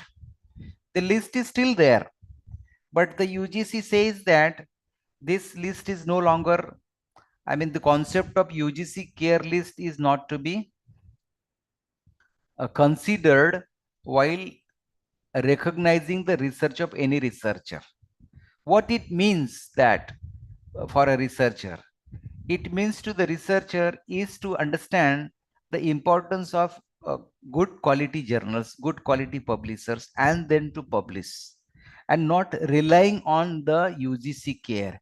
In fact, I discourage the participants to refer to UGC care list and then identify journal and publish. Instead, I strongly recommend all the participants to refer to the journals which are available in One Nation, One Subscription website. I think, how many of you know ONOS? Just type yes. What is this One Nation, One Subscription? How many of you, those knowing, they can just say yes, other need not write anything, so that I will know. Yes. One professor has mentioned that the professor knows One Nation, One Subscription scheme of journal, basically. Okay, some have no idea. So we will discuss. That should be useful to those who would like to learn here about this journal and all those things. And then if I mean, there is a separate session for IPR and all those things, which may be taken up later on. Okay, fine. So if others have no idea, we will we will have a small discussion on those things also. But before we talk about, I'll just spend 2-3 minutes only on this slide for the sake of completeness only. So once you have done with your research, you have just a result part with you. Other things are absent with you. So what you start doing, you start writing the introduction either, or sometimes you may directly start writing the abstract of the paper, or you may write title of the paper first and then abstract of the paper. And while you write the abstract, you follow the typical procedure that your abstract should contain 2 lines representing why this research was necessary. 2 to 3 lines you will write what exactly were the issues in the previously published research, and then 2 to 3 lines about what exactly the research you have done, and then 2 to 3 lines about what are the results of your research. So abstract is a small journal paper which does not contain any citation, but surely it contains the background of the research, why the research was taken up, how the research is done, and what are the outcomes. So such a small abstract, not exceeding 200 words, generally 10 to 50, 15 to 20 line abstract is to be written. Then secondly, introduction section. So introduction section is also a Zoom version of abstract, but with certain exceptions. In abstract, in introduction section, the researcher again create a background in the beginning, that what was the need of doing this research, a rationale behind the research, a relevance, why that research was very important to be conducted. That environment you have to create in the introduction, in the first part of the introduction. Having created the background of the research and justified the necessity of doing research, then you slowly move on to the next part of the introduction section, where you mention about what is the literature existing. So here the literature review is a part of introduction section. In second part, you just write on, I mean, discussing about the literature. But what I have been noticing, the beginners generally do not write literature review with the important findings and the results and the strength and weakness of the paper. So when you write the literature review, there are a number of approaches. One approach could be, you may classify the existing literature into 4 to 5 groups, and then you allocate all the papers, relevant papers, under different themes. It is called a thematic literature review. So that gives a very good information to the reader and reviewer, and it gives confidence to the reviewer that the researcher has idea about what is happening in the currently in the topic. And as you complete the literature review part, you are slowly convincing to the reviewer that there are certain areas which are still not properly studied. It means that the gaps you are slowly mentioning in your introduction section, the literature gap I mean to say, And you are clearly justifying that even though many researchers have done a lot of work in this area, still there are certain gray areas where there is opportunity to do further investigation, and my paper does the same thing. So the reviewer will have a clear idea that this researcher is approaching to the problem after referring all the associated literatures and confirming that his research is novel and that research does not exist anywhere in the world. And this justification, once written in the introduction after literature review, makes the paper very appealing, because here you are framing the research question. As the research question is properly framed, hypothesis is properly set up there, then it comes the part of methodology. So the introduction section has a clear 2 to 3 segments. First segment is the justification of why the research is taken up, and the next section is what the research has been done, and third part is what is the research question. Generally, these 3 segments are enough in the introduction section. And in methodological section, methodology, what you call it as, there you clearly state the approach, the strategy, the way, the methodology by which the research was pursued. So your research methodology section should be very clear to the reader and reviewer. Remember, there should not be any ambiguity. Secondly, understand that visuals are to be used if possible. You may have a table, you may have a diagram, or you may have a flow chart to be used in the methodology section, so that your methodology section or pseudo code, if at all, I mean, your research falls in that category. So the methodology has to be properly documented by some kind of table, graphs, or flowchart or something like that. Having done it, you should not mix result and discussion section. Result section has to be separately written, where you are talking about your own findings, your results, and absolute results you have, while discussion section talks about the relative analysis, in the sense that in the discussion section, remember, you have cited many papers in introduction section. Majority of the papers will be cited in the introduction section, either in the background while writing the background, or while writing the your literature review, right? And in methodology, you will have citations, very few citations, because you are using somebody's approaches in methodology section. But in discussion section, many papers will come. Many papers you should cite in a discussion section, because now you are comparing your result with somebody's result, or you are interpreting your result in the context of somebody's result. So majority of the citations will lie in the discussion section, and majority of the, some citations in the literature review will be reproduced in the discussion section, and some may not be there.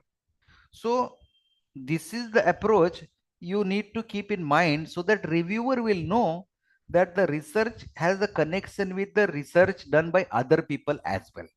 And concluding remarks, you can always conclude again, just like writing a small paper as a review. Conclusion is a paper within paper. Like, you, of course, you will not write any literature review in the conclusion section, but you will surely write the background, why the research was taken up, and what are the findings, and how they are relatively better, and how it has an impact to the society, industry, or in general policy.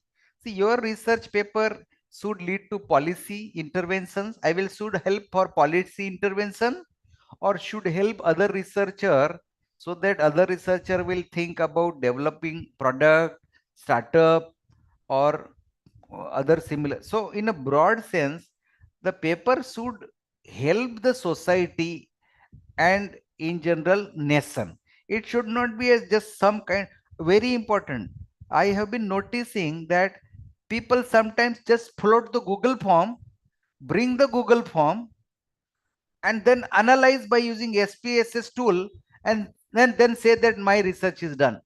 Remember, shooting the Google form, preparing the questionnaire, taking interview, and collecting the data and analyzing the data is not a complete research. It is a partial research, because you are coming out with something happening. However, once you have collected the data, analyzed the data, and you might prove the hypothesis, any hypothesis you set, that yes, if this is the case, then this is the scenario. Such a kind of null hypothesis, or maybe alternative hypothesis you have set up, and for that data collection is done by using, I am not teaching, I have not covered that part, that types of research, descriptive research, and that research, and all that research, data collection method, sampling, and all those things I have not discussed in my part of discussion, because there are many resources available for you people to, if at all needed, you can always go through and then learn those things. I am referring to the research definition, where you create knowledge surely by collecting the data, analyzing the data, and proving the hypothesis, or working on the hypothesis. But this data collection, data interpretation does not represent your complete research. Once you have all the data collected, analyzed, and interpreted, then you should know that yes, there is a clear issue in certain area, and what are the strategies to settle that issue. That research starts, next research starts there. So if someone is a PhD student or guiding PhD student, and someone is doing PhD, it does not mean that data collection, data interpretation, and using this statistical tool is your research. Your research begins after data interpretation and all findings. That all the issues you noticed after data collection and data interpretation should be solved by suggesting solution. So PhD researcher is a solution provider. Researcher is not merely data collection agency, data analysis agency, and data interpreting agency. The researcher is a solution provider to the problem. So that solution may be any kind of it may be ranging from strategy to product development. And if it is a strategy type of solution, that strategy has to be implemented to the small sample, and intervention has to be seen. I mean, impact has to be seen. You are doing certain intervention, then whether that intervention is feasible, valid, technically and commercially to be seen. And then you can say that yes, I collected the data, analyzed the data, came out with some strategy, implemented the strategy, again collected the data, and then found that your intervention, your strategy, your efforts are making changes and improving the life of individual, improving the life of the society, industry. Someone should get benefited. So that sort of research is important in the current context. So of course, this is about paper and all those things. I have written one statement here. Mendeley. How many of you know the Mendeley? Just write down this in the chat box. How many of you have been using Mendeley for as a reference manager? Very good, very good. If yes, this is very good. This is also one gap, and if someone is not aware of the research, this use of the tools, computer tools for automation of citations, then try Mendeley surely. Just there are many YouTube videos. You can just type there how to integrate Mendeley in a Microsoft Words. Then Mendeley, there are many YouTubers, they will teach you how to integrate this Mendeley. I suggest to the beginners, particularly PhD students or those beginners who are not using the software as a reference management tool, then they should try. And moreover, secondly, if your research has one more possibility that it may lead to IPR generation, then I always discourage researcher to write a paper, but try some IPR. But of course, IPR is a is an affair where you need some capital, because IPR attorney comes in picture and some fees are needed. So you need to find some agency who can provide funding for filing the IPR. And of course, if you have done IPR, then your PhD or research work will surely lead to entrepreneurship mindset, or entrepreneurship, startup, product development, and all service development. So when you say the research, then research has only these outcomes. Either it is a paper policy document, or it has an IPR, or it should have an outcome in the form of startups, product development, and so on.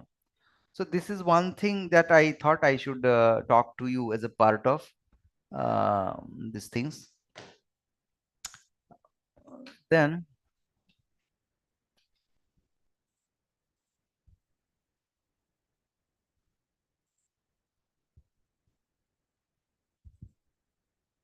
it's quick feedback that something what I'm talking to you, does it make sense? Is whether participants are finding it useful?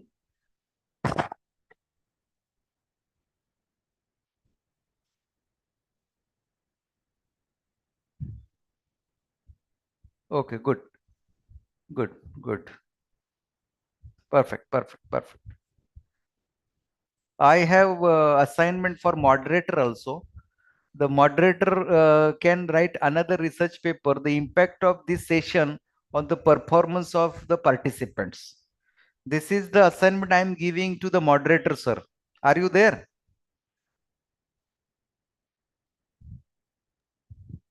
Yes, sir. So this is research assignment to you, sir. You have to analyze the impact of this session on the performance of the participants. How will you do, sir, this?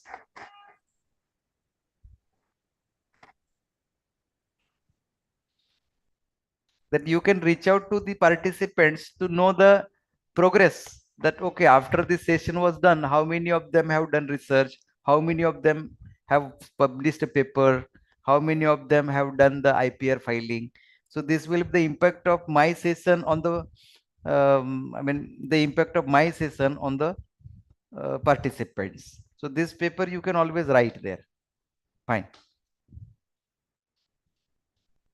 Don't know why my screen gets frozen here. Anyway, so now we are moving to the next part, and every professor here in this meeting should find it useful. I learned from the chat window also that some of the professors, colleges have a culture of doing educational research, and this is also very interesting part. And if those colleges are not engaged in education research and you are a professor, then you can still side by side pursue the some kind of research activity while taking the course, classroom course, or while taking the laboratory or anything. I mean, it may be your workshop. I mean, in your syllabus it may be laboratory course, classroom course, or some kind of seminar, or whatever the instrument you are using for transferring the knowledge. You can always do the education research here. So now I have certain bullets here, bullet points, that why should you engage in education research? So it helps faculty understand what works in teaching and learning. So I was referring to particularly NAC, and NAC has got criteria 1, criteria 2, criteria 3. So criteria 1 is fine, curricular aspect, but criteria 2 is a teaching learning process and assessment. Criteria 2, I don't know, university setting, it is a criteria 2 is a teaching learning, and criteria 3 is a research. So I'm sure in college also criteria 2 and criteria 3 goes this way only. Where teaching learning criteria 2 is evaluated based on course attainment calculations.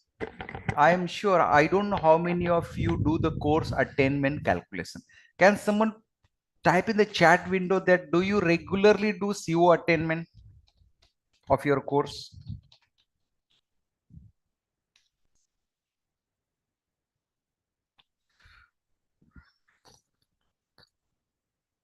Very good. Should I ask the question, how do you do this? Very good. So here I assume that you know the entire methodology. Yeah, there is a software, of course, but software, we feed the things into the software. But I generally encourage the teachers that use the Excel sheet. Do not use any software.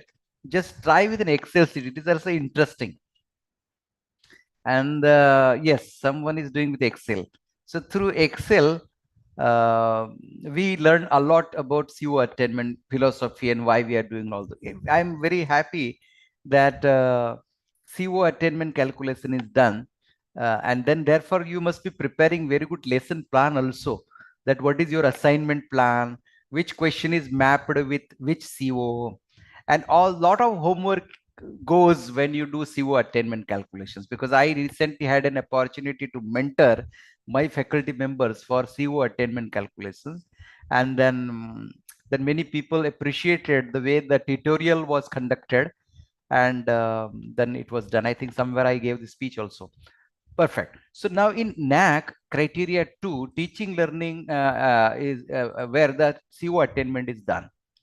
So here the teacher has a scope to implement innovative teaching learning process to improve the attainment, because we set very high target, and then to achieve that target of each CO, our lesson plan has to be properly organized.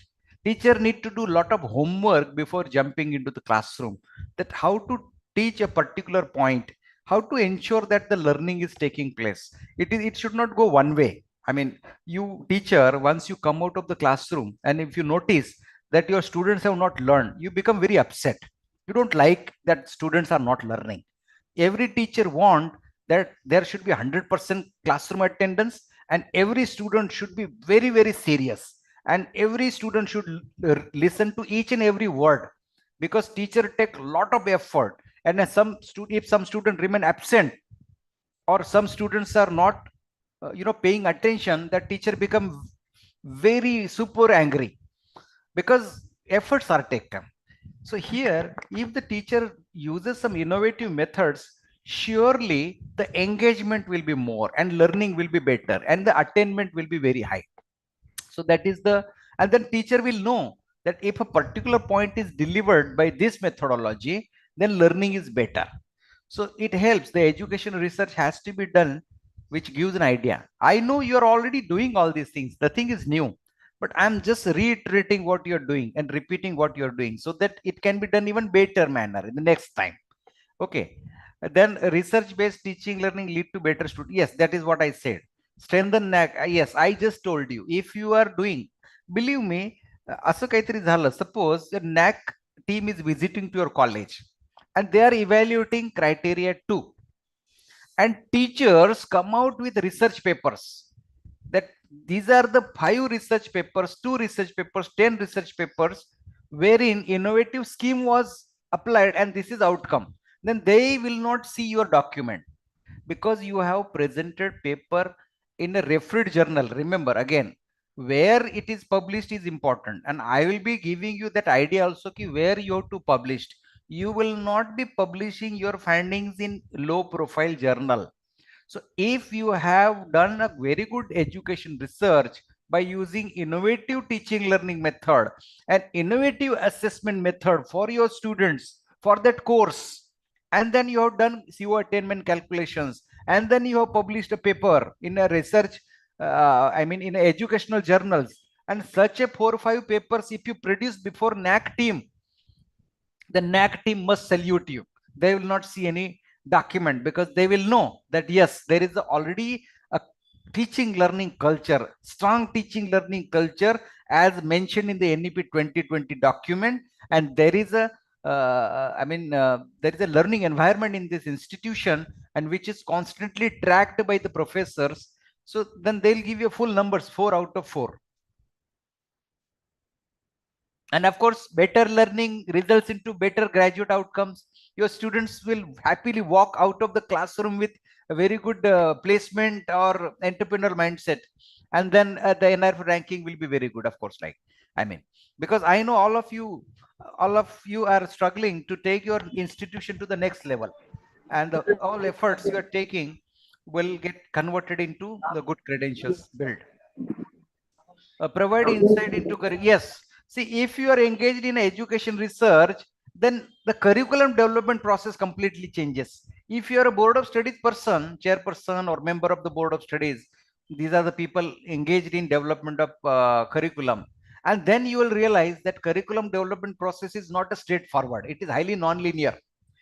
You have to, I generally suggest my board of study chairperson that every board of study chairperson should do the research first and present the research in the BOS meeting, that I have done a research that these are the skill sets needed, and based on the skill sets needed, let us design a syllabus.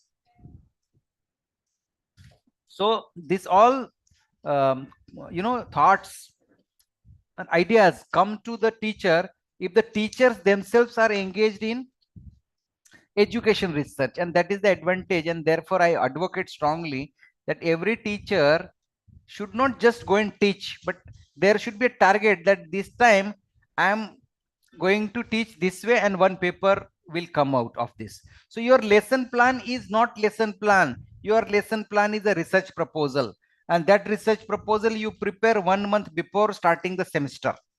And using that research proposal, you call it as a lesson plan, and you just implement that research plan, which is the research methodology. And then you do all data collection through assignment or whatever you have given, and that data collection you analyze and all those things. So you have already done the intervention, and then you have collected the data. You have not simply collected the data of the public and analyze. You have done the intervention and then collecting the data. So this is the importance. You should and help the faculty yes, these are all there.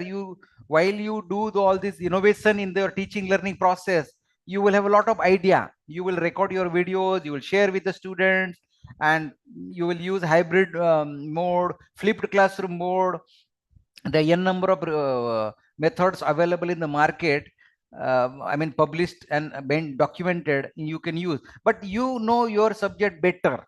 You create your own methods of teaching a particular topic, and then this is your innovation, and then that you publish in the journal. So publishing educational research enhances academic credentials, help the faculty secure grants and promotions. I told you, you have to write to the funding agency for seeking the grant. And when you submit proposal for seeking the fund, the funding agency will directly check your journal papers. If they find that yes, you have a very good research base, then and then your research funding is sanctioned. But just writing research funding proposal will not guarantee that you will get fund. There are many announcements by social science departments and many announced by science, DST, and many ministries. They keep floating their announcements that they are asking for some funding proposal, research proposals, and all those things. But after receiving the proposal, they scrutinize the research proposal of the researcher. And if the researcher's research proposal does not have enough credentials, research credentials in the form of research paper, industry sponsored projects, and IPR, then there are chances that your proposal may get rejected. Okay, so now moving to the next. I think I spoke about the examples of the topics. Yes, I think as I mentioned, you are doing education research. So this is one of this kind of research topics might be there. Impact of active learning strategy on student engagement, role of technology and AI in higher education, effectiveness of multidisciplinary and experiential learning, assessment of student-centered teaching. So now I just learned from the participants that you are doing education research. So can someone type in the chat window any research paper methodology used? What was the innovative method of delivery and assessment? Someone said here, education research. Can someone type here that yes, we did education research on this topic and published in this journal?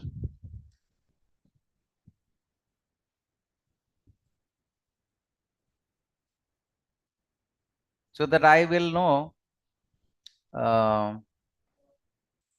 is there any evidence that you have done education research and documented and published?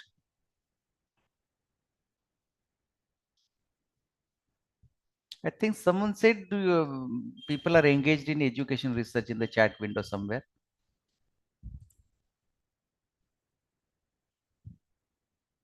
Experimental method of pre and post experiment.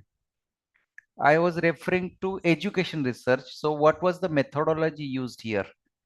For example, say a project-based learning for a course on, say, commerce and management, or a flipped classroom strategy to deliver a course on psychology, some this kind of title, and then any research paper published, or a blended or use of ICT to deliver a laboratory course on, say, some kind of chemistry related lab, something like that.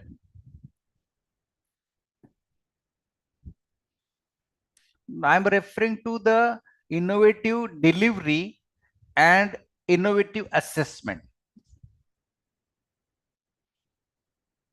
So use of e-learning in education, it's a very general, but okay, fine. Use of ICT, e-learning, some role of ERP in education. Okay, fine.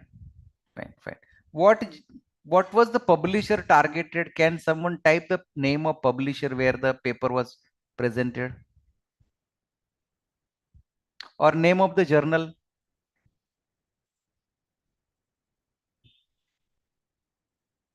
If someone types any name of journal,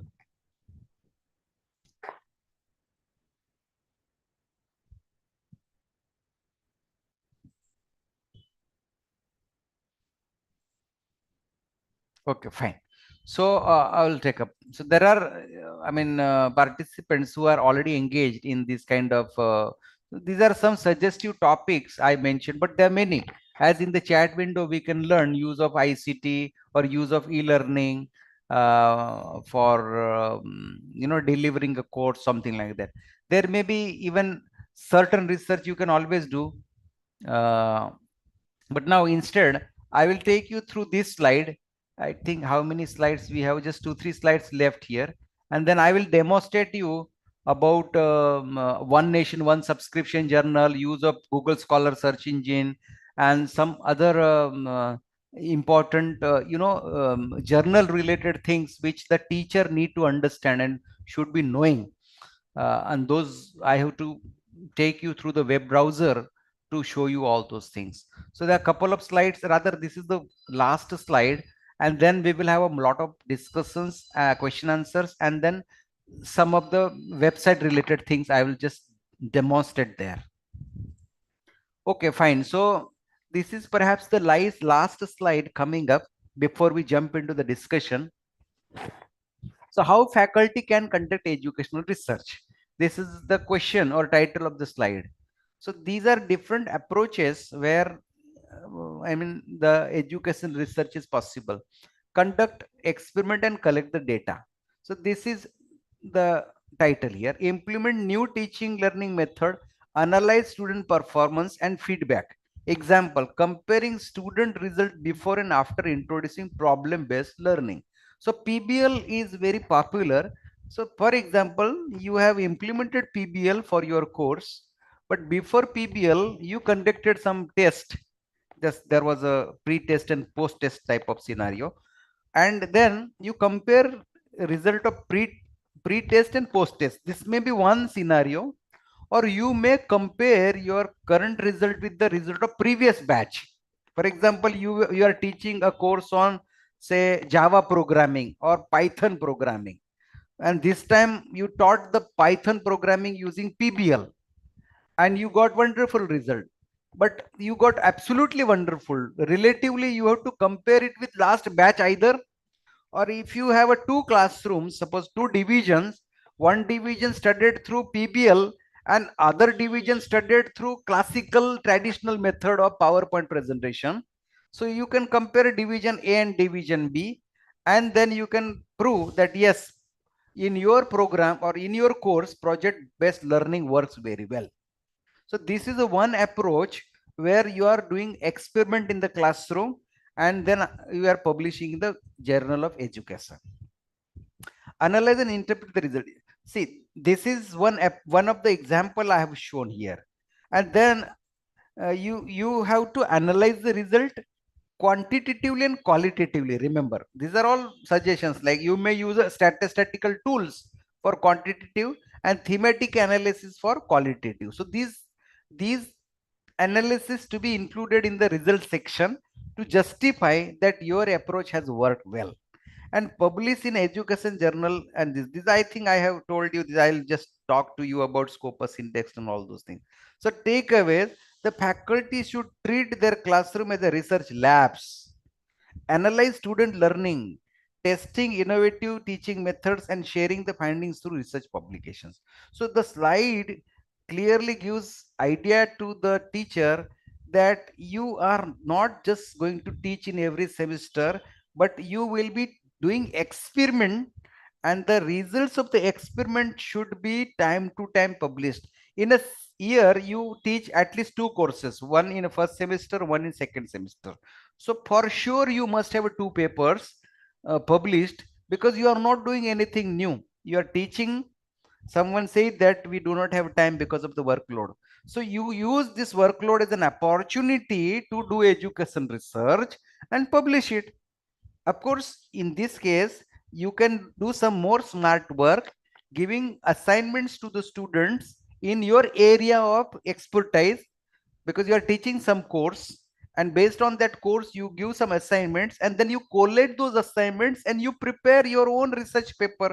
So you can do two researches simultaneously just by working with the students, undergraduate students, in a way that both the objectives, that is teaching, is achieved, and better learning is achieved, and your research publications are also possible. So this is, I think I have given you some idea. And now after this, I have to give you idea about 2 to 3 things only by opening the browser.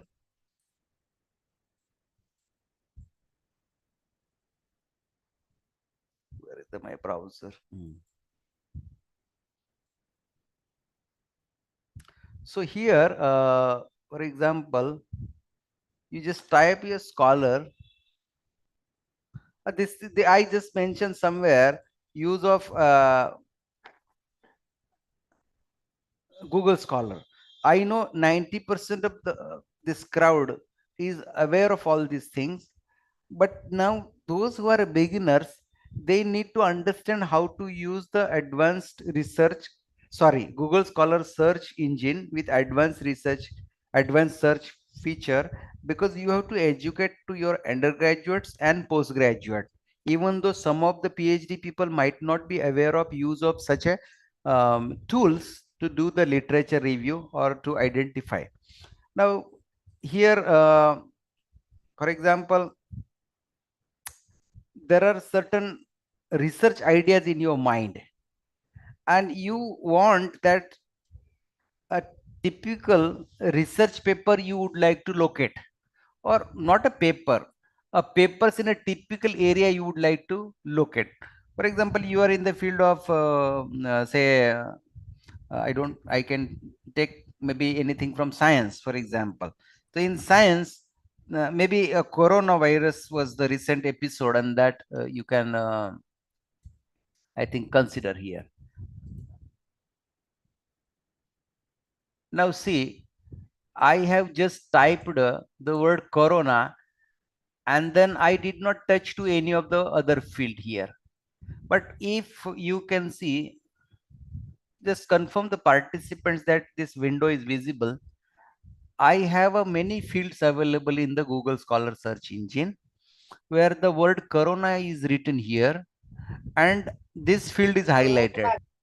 That this word can be anywhere in the article, but generally I suggest that the researcher should choose this field, that this word corona should be in the title of the article, because we would like to shortlist only those articles where the title contains the word corona. And secondly, I just mentioned that I generally encourage a journal which is published by these 6 publishers. So all of you who are beginner, those who are senior professors, already they are guiding PhD people, they are aware of these publishers. But I strongly recommend these 6 publishers: Elsewhere, Springer, 5 publishers, Wiley, Sage, and Emerald. And there is one more called IEEE Transactions. If you are from science background, and particularly from electronics, computer science, the people from electronics, computer science, and physics, they can see this IEEE transaction as one of the publisher. So if you select IEEE transaction and if you hit, then you will get something here. But the corona word may be different here. Corona word is not from the that coronavirus, so something different. So I will not consider here, because this IEEE transaction is exclusively for computer science, electronics background people. But if I replace it by elsewhere, just see what happens suddenly. I have written elsewhere in the publisher window and coronavirus in the title, and see, search is done. 2510 articles are published till date. See, 2500 articles are published till date in the elsewhere, in which the word corona is present in the title. So if someone wanted to do the study in coronavirus, so he or she should not use Google search engine, but Google Scholar. But in Google Scholar also, the advanced search has to be used. So I gave you idea about choosing the fields, for example, title window, or the field corresponding to title of the article, and I typed here the corona word. You can have many, maybe coronavirus word is there, then the the things will change. Now see, suddenly the word coronavirus has come in the title, and there are only 168 articles published till date in elsewhere journals. Elsewhere is a publisher, remember. There are many journals. So 168 articles where the coronavirus word exists in the title. Then if I choose Springer, for example, then there are 191 articles published in the journals affiliated to Springer, where the word coronavirus appears in the title of the paper.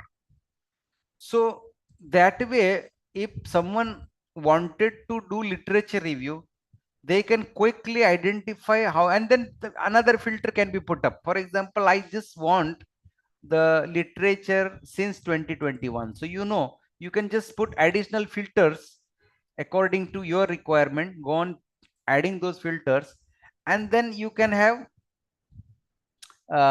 accordingly the journal articles are filtered. So here the take home message to all the participants, particularly junior participants, to understand that you will be searching articles published by only 6 to 7 publishers. I am talking about publishers. Each publisher might have several journals in that area. So this is the first generally message or advice I give to the researcher. Even if somebody has, please suggest for humanities and social science. Here instead of saying humanities and social science, remember you have to use your keyword. For example, here I will type the word social science in the title, and I mean I have typed the word social science and I have chosen title of the article and Springer, and the search is run. And you will notice that the 551 articles. Okay, now see, books are also there, so you have to eliminate the books later on. I mean, manually you have to eliminate the books, but you can see large language models in computational social science, prospect, current states and challenges. So you have got this journal. I hope you understood how to identify or how to locate a journal paper in using the advanced search web engine. So this point is clear to everyone that 6 to 7 publishers only. You might have noted, I repeat, that it should be elsewhere, Springer, elsewhere, Willy, Sage and Emerald, because these are the highly recommended publishers which publishes high quality journals. This is one I wanted to communicate to all the participants through this workshop or training program. That is one thing. Second thing, apart from this, if at all any question is there here, I can take a question. Use of Google Scholar search engine.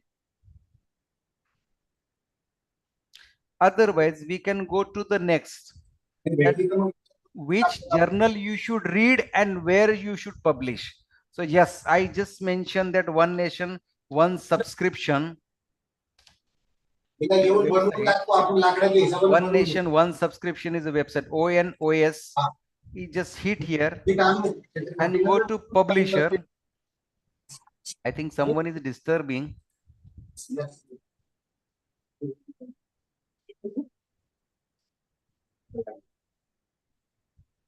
Okay. So I was referring to One Nation, One Subscription website. And you can notice here that there are almost 31 publishers. Just confirm. You can see the screen. It starts with some publisher called AAAS, then SCM Digital Library. And then there are publishers. I mean, this American Chemical Society of Journal. This is for chemistry, chemical engineers, American Institute of. So these are all publishers, remember.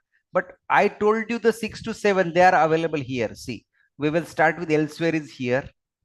Emerald is here. IEEE is here. Then Sage is here. Springer is here. Taylor Francis, of course, Taylor Francis is here, and Wiley is here. So these all 6 to 7 standard publishers are already included into this One Nation, One Subscription. So whenever you want to read the article, any article, you don't just type something. For example, I'll demonstrate here. Here, say I have nothing written here, and I just typed a word social science, and there is no name of publisher I have written.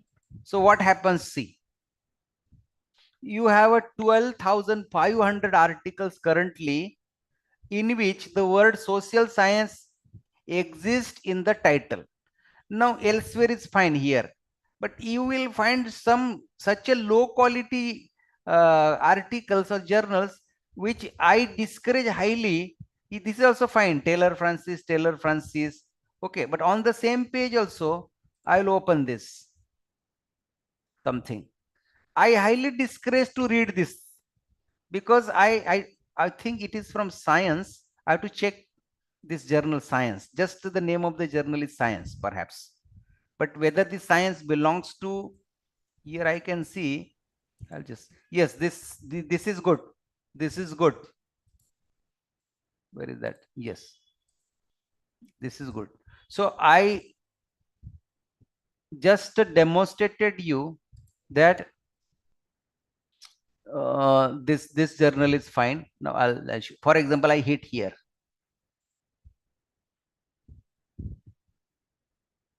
Okay. Now here, I don't know which is this journal, but something is written here, PNAS. So whether this PNAS is the name of journal or something else, let us go to PDF.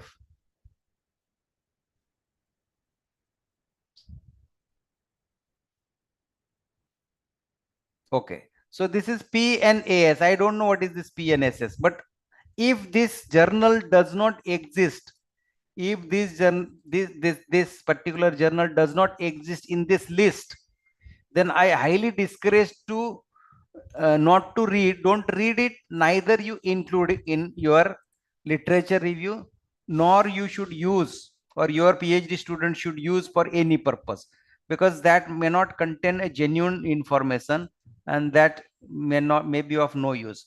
For example, second page. Now see, there are n number of articles you will observe or see here where the journal is of very low profile, but I skipping. The Taylor Francis is very good. This is a China. This comes from China and not available, so I'll skip it. But I'll hit to this.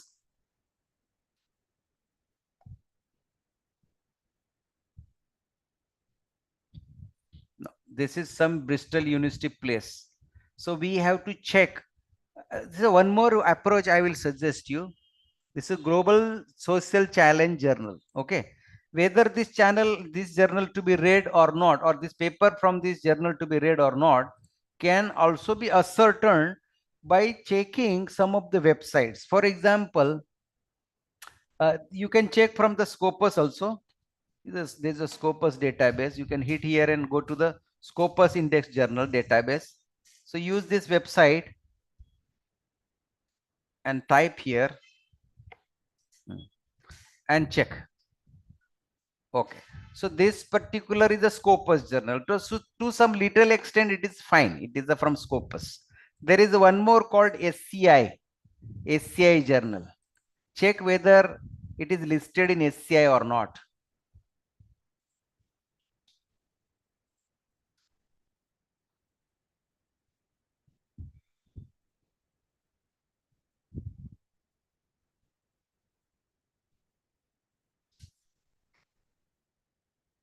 So there are many. We have to see whether this is available somewhere in the entire list. Okay, so if it is available here, it is good journal. But otherwise, if there are very strange kind of journal articles, then strictly such an article is not to be read. And particularly if you notice a journal published uh, by a countries, for example, I don't know, innovation of social studies, whether to read or not, again check it. See, it is not belonging to the 6 to 7 publishers I mentioned. So we have to check if the journal is belonging to this publisher. For that purpose, copy the title of this journal, that particular journal. Maybe yes, where is the title?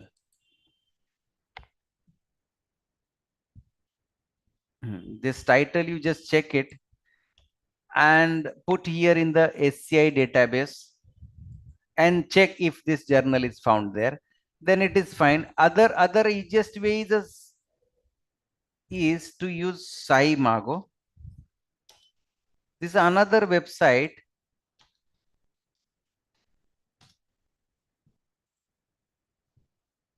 Yeah, I don't know how many of you know, but if you are guiding PhD students, surely you will be having idea. Check whether the journal is included. See, this is not included.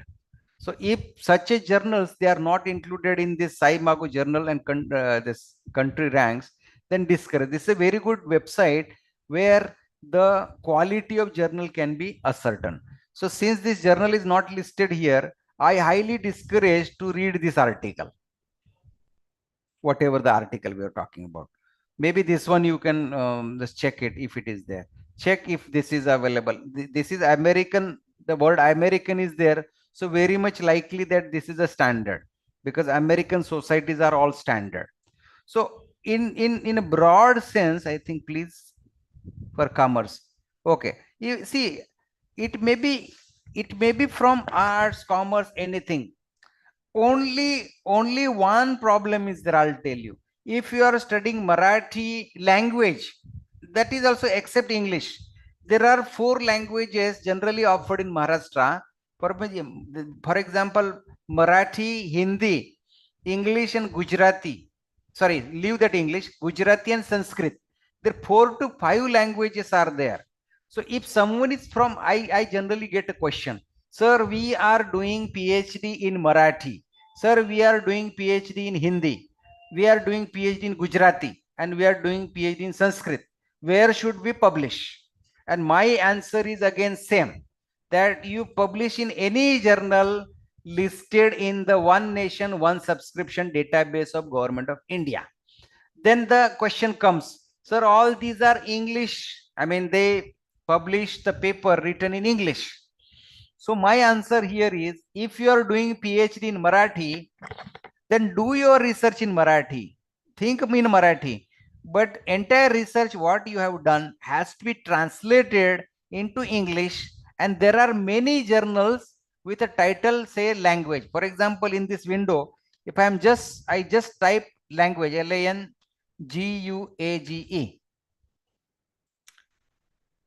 Yes, how many? You will find at least 650 journals are there, 650 listed in this database, and they are from good publishers. I mean, these are all like Wiley is there, academic press publishers, IEEE, I told you, Wiley is there, Cambridge is there, elsewhere is there. All these journals, they have word language, and if you have, for example, done your research in a Marathi, PhD Marathi, you can submit your journal, your research into this journal, and title of the journal is Language Learning. This Language Learning is a journal which is published by your, which one? Is a Wiley. And it has a H index of 1, see the H index very high, 140, and it is a quarter Q1 journal.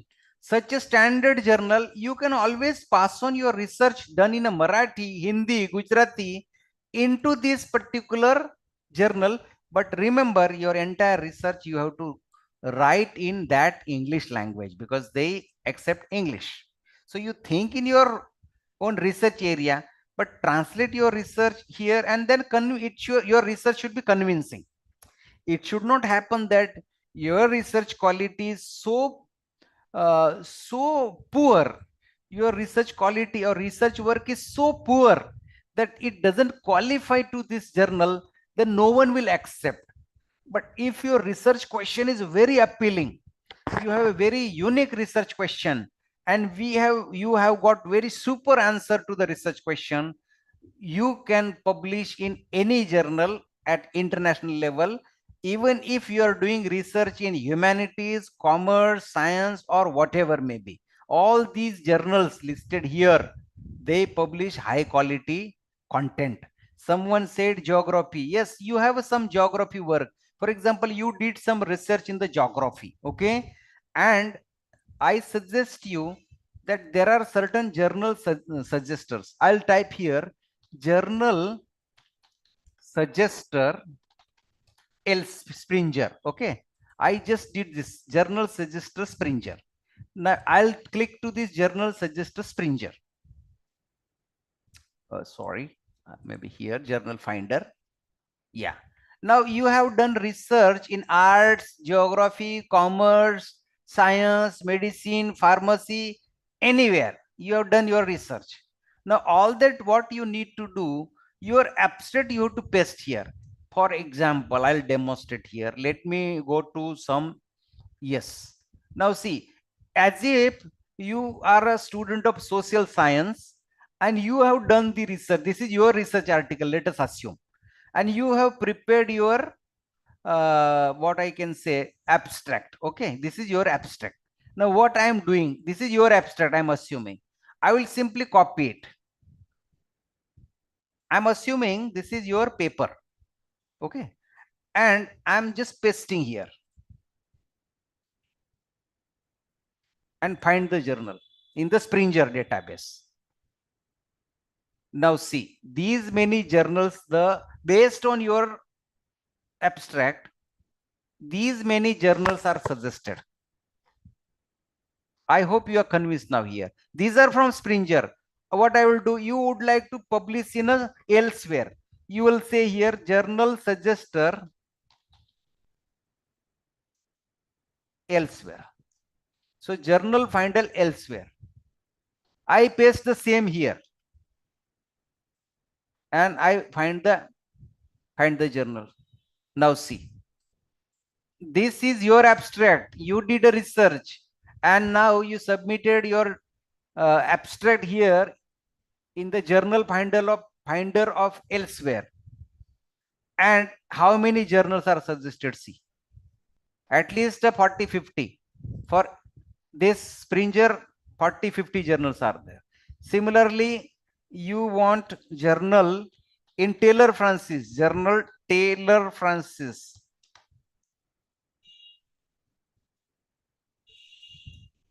Taylor Francis.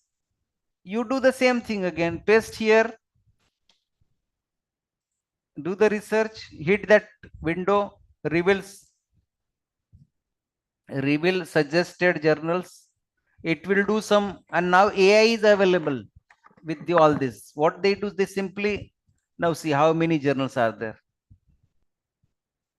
So you need to write your abstract and paste it in a journal. You just need to remember journal finder or journal suggester and type the name of publisher.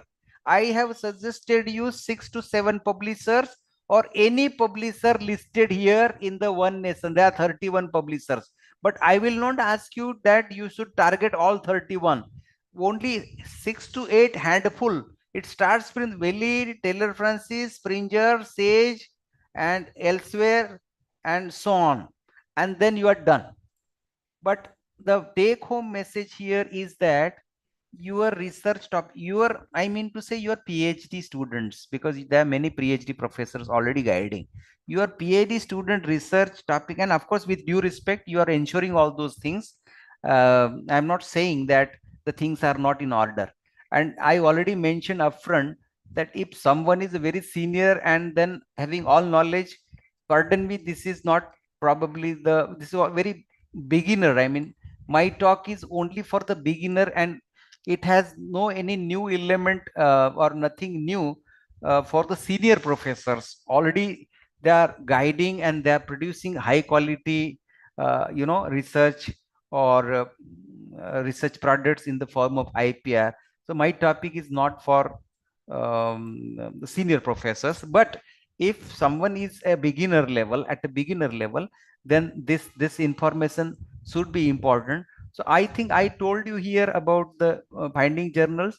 And one more, the question generally it is there in the mind of people is that article processing charge is very high. Then period taken by Scopus or this high quality journal is very high. So let me tell you, all these journals which are belonging to 6 to 7 good publishers, they take minimum 3 months and maximum 6 to 7 months. And there are certain exceptions where they may take 8 to 10 months. But 90% of the journals belonging to these publishers, their period is 3 to 4 months average, because there is a competition among the journal also, and they have to sustain in the competition. So they are also pursuing, I mean, they are also seriously reviewing the article and ensuring that the articles of researchers are published timely, at least within 3 to 4 months. That is one question that I answered. And second question is the article processing charge is high. So believe me, there is no any article processing charge for these high profile journals, except certain journals may be only paid journal. Okay, and they generally use a very good word called open access. But remember, there are many journals which are in a both modes. They are called hybrid mode. For example, maybe if I take you through elsewhere journal, say if you hit to the any journal, for example this one, this particular journal, view journal, then there are chances. See, this journal, language and communication journal published by the this elsewhere, and And here on the dashboard, everything is available, like what are the areas this journal covers, and what are the dimensions, and how to submit article, and everything is there. Guide to the teacher, also author rather, that how many pages, maximum pages they can accommodate. Article processing charge is given here, but believe me, this journal might have subscription mode also. But if you notice that this journal is exclusively open access, there is no any subscription mode, then I discourage, see, and no subscription free charged, no subscription fee charged to authors. Anyway, so if you notice that any of such a journal does not accept articles, I mean, any of such a journals where it is mandatory to pay article processing charges, then I discourage to the person not to choose such a journal where you are even expected to pay 1 rupee as an article processing charge. Just go to the next, and surely you will find at least 90% of the journals, they have got hybrid mode. That means they can publish your article in a hybrid mode, in a subscription mode. So nowadays both modes are available. Identify that journal which has both the modes. You have to go and check inside whether the subscription mode is available. But as I said, 90% of the journals have got subscription mode also. So check it out before you submit any article. So you do some research here. Perhaps I need some more time to take you through all these heads, whether it has any open access, whether it has a subscription mode or not. So that is one particular point I wanted to share to every one of you, that never ever published or encourage anyone to publish in a journal having any article processing charge to be given. That is one thing. I think I have almost covered everything. But if I can get some good questions by unmuting, then we can have a very good discussion for next 15 minutes. So it has been almost more than 2.5 hours that I'm talking. Perhaps it is time that participants should make it even better. This session can be made even better by participants only by asking the questions. So please, participants, go ahead and ask the questions. Participant आपको आप mic unmute कर सकते हैं.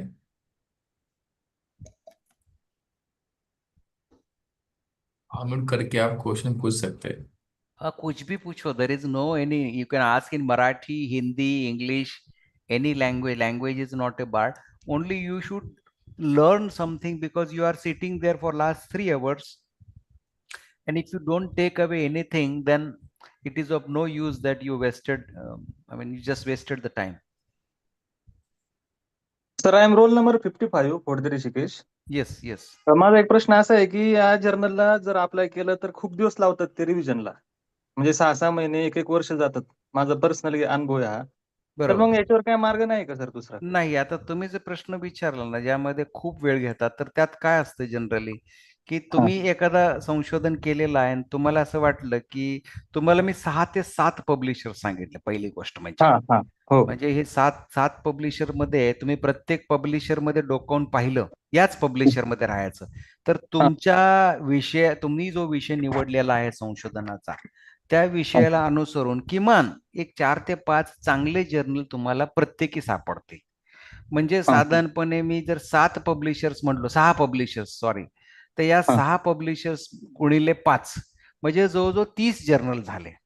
तर आता हे 30 journal जे आहेत ना, तर तुम्ही त्याचे एक साधारणपणे त्याची आर्टिकल हिस्ट्री पाहून घेतली. म्हणजे आता तुम्ही त्या कुठल्या तरी त्याच्या जर्नलमध्ये गेला, म्हणजे त्यांचे जे आर्टिकल्स असतात ते पाहिले असतील, तर त्याची आर्टिकल हिस्टरी असते बघा. ह्याचा आता तुमच्याकडे, आता याचं अडचण अशी असते की याची PDF बरेचदा अवेलेबल असते किंवा नसते सुद्धा, पण आता ओपन ऍक्सेस आहे त्यामुळे ती अवेलेबल आहे. त्याची जर आर्टिकल हिस्ट्री इथं तर याच्यामध्ये अवेलेबल नाही, खरं तर इथं आर्टिकल हिस्ट्री असते. तर तुम्ही थोडासा अभ्यास असा करायला हवा की ही जी आर्टिकल हिस्ट्री अवेलेबल केव्हा झाला. आता हे नवीनच आहे अजून, म्हणजे 2025चं आहे, त्यामुळे इथं आर्टिकल हिस्ट्री त्यांनी दिलेली नाही. म्हणजे हे आर्टिकल केव्हा रिसीव्ह झालं, केव्हा रिवाइज केलं, किंवा पुन्हा रिवाइज केलं आणि पुन्हा ऍक्सेप्ट किती तारखेला झालं ते इथं पडते. त्यावरून तुम्हाला एक अंदाज येतो की या जर्नलची बिहेवियर काय आहे. हा रिसर्च तुम्हाला करावा लागणार अगोदर. एक 2 ते 4 तास तुम्हाला यासाठी खर्ची करावे लागणार की कोणत्या जर्नलमध्ये 20 ते 25 दिवसामध्ये पहिला रिप्लाय येतो. आणि माझा स्वतःचा असा अनुभव आहे की स्प्रिंजर किंवा टेलर फ्रान्सिस जे आहेत, आता वायली मी उल्लेख केला मगाशी वायली, पण वायलीकडे जाण्यात काहीच मड नाही, कारण वायलीनं काय केलंय आता की वायलीनं सगळाच डेटाबेस त्यांचा ओपन एक्सेस करून टाकलेला आहे. म्हणजे सगळ्याच आर्टिकलला वायली जे काय तुम्ही म्हणता, त्यामुळे या यादीतनं वेली निघून गेलं. म्हणजे राहिलं एल्सवेअर, टेलर फ्रान्सिस, सेज, एम्ब्राल्ड आणि मला स्प्रिंजर, हे जे 4-5 पब्लिशर मध्ये स्प्रिंजरचा थोडा रिव्ह्यू लवकर असतो असा माझा पर्सनल अनुभव आहे. कारण माझे जेवढे पेपर स्प्रिंजरला गेलेत त्यांचा पहिला रिप्लाय मला 2 महिन्यात आलाय. आणि त्याला जर मी लगेच रिबटल जमा केलं त्याचं 1-4-5 दिवसात, तर दुसरा रिप्लाय माझा परत 15 ते 20 दिवसात येऊन 3 महिन्यामध्ये माझा पेपर ऑनलाईन येण्याचे पण माझ्याकडे हिस्टरी आहे. आणि माझे स्वतःचे काही पेपर 8-9 महिन्यानंतर पण ऑनलाईन आलेलीची हिस्टरी आहे. तर हे सर्व आपल्याला थोडंसं पाहून घ्यावं लागणार. पण याचा अर्थ असा नाही सर, सगळ्यात महत्वाचा मुद्दा, तुमच्या प्रश्नाचं सगळ्यात इम्पॉर्टंट उत्तर हे देतो की तुम्ही स्वतः PhD गाईड आहात किंवा तुम्ही स्वतः रिसर्चर असला तरी तुमचं काम आहे ते काम कुठल्याही अशा आलतू फालतू जर्नलला वेस्ट करू नका की त्याला पुढे जाऊन काहीच उपयोग होणार नाही. एखाद वेळेस 6 महिने थांबलेलं चालतं, कारण ते आर्टिकल तुम्हाला तुमच्या लाईफ टाईम तुमच्या बायोडाटामध्ये राहणार आहे. मग 6 महिने थांबल्यानंतर जर त्याचा रिझल्ट चांगला येणार असेल तर इट इज ओके. पण जर तुम्हाला कोणीतरी आमिष दाखवलं की ठीक आहे माझ्याकडे पाठवून द्या, ईमेल करून द्या, मी पुढच्या महिन्यात तुमचं छापून देतो आणि मला फक्त एवढी एवढी फी पाठवून द्या, तर अशा प्रकारचे जर्नलला कोणतीही किंमत बाजारात म्हणजे किमान अकॅडमिक वर्ल्डमध्ये नाहीये. तुम्ही जर आता बघितलं तर समर्थ पोर्टलवरती रिक्रुटमेंट होता टीचरच्या, आणि तिथं रिसर्च स्कोअर कॅल्क्युलेट केला जातो. तर तो रिसर्च स्कोअर कॅल्क्युलेट होत असताना समर्थ तुम्हाला एकच प्रश्न विचारतं की स्कोपसमध्ये आहे किंवा नाहीये. तुमचं स्कोपसमध्ये असेल तर त्याला व्हॅल्यू आहे, नसेल तर काहीच नाही. हा एक भाग झाला. दुसरा, आपण रिसर्च का करतो, तर आपले क्रेडेन्शियल्स आपल्याला 2 ठिकाणी पाठवायचे असतात. एक तर आपल्याला डायरेक्ट रिक्रुटमेंट किंवा रिक्रुटमेंट प्रोसेसमध्ये लागतात, आणि दुसरं आपण रिसर्च फंडिंगला ज्या वेळेला रिसर्च प्रपोजल पाठवतो त्यावेळेला आपला सगळा आपले जे रिसर्च क्रेडेन्शियल्स तपासतात की याला फंड देण्यापूर्वी यानं काय केलंय. तिथं ते लोक, हे दोन्ही लोक हेच पाहणार आहेत की तुम्ही रिसर्च पेपर कुठं पब्लिश झाला तुमचा. जर तिथं चांगला रेफरेड जर्नल त्यांच्या निदर्शनात आला तर दोन्हीकडे रेकग्निशन आहे, नाहीतर दोन्हीकडे तुमच्या इंटरव्ह्यू प्रोसेसमध्ये पण तुम्हाला व्हॅल्यू नाहीये आणि रिसर्च फंडिंग मध्ये सुद्धा व्हॅल्यू नाहीये. तिथं तुम्हाला हे सांगून उपयोग नसतं की 6 महिने लागतात म्हणून मी कधीच तिकडे पेपर पाठवला नाही, कारण त्याला तुम्हाला स्कोप पण नसतो ह्या गोष्टीचं उत्तर द्यायला. So my suggestion is let these journals take 6 to 8 months even wait, but 1च वर्षातनं पेपर पाहिजे, पण तो चांगला पाहिजे. तुम्ही 10 पेपर वर्षातून करा आणि त्या पेपरचं काही रेकग्निशन नाहीये, त्या जर्नलचं काही रेकग्निशन नाहीये, ते जर्नल केवळ म्हणजे कुठंतरी त्याला काहीतरी टायटल आहे, तर त्याला कोणच अप्रिशिएट करत नाही, neither funding agency nor the interview taking agency. So this is my answer to your question. Thank you sir, thank you. हा, अजून काय असेल कोणाचं तर?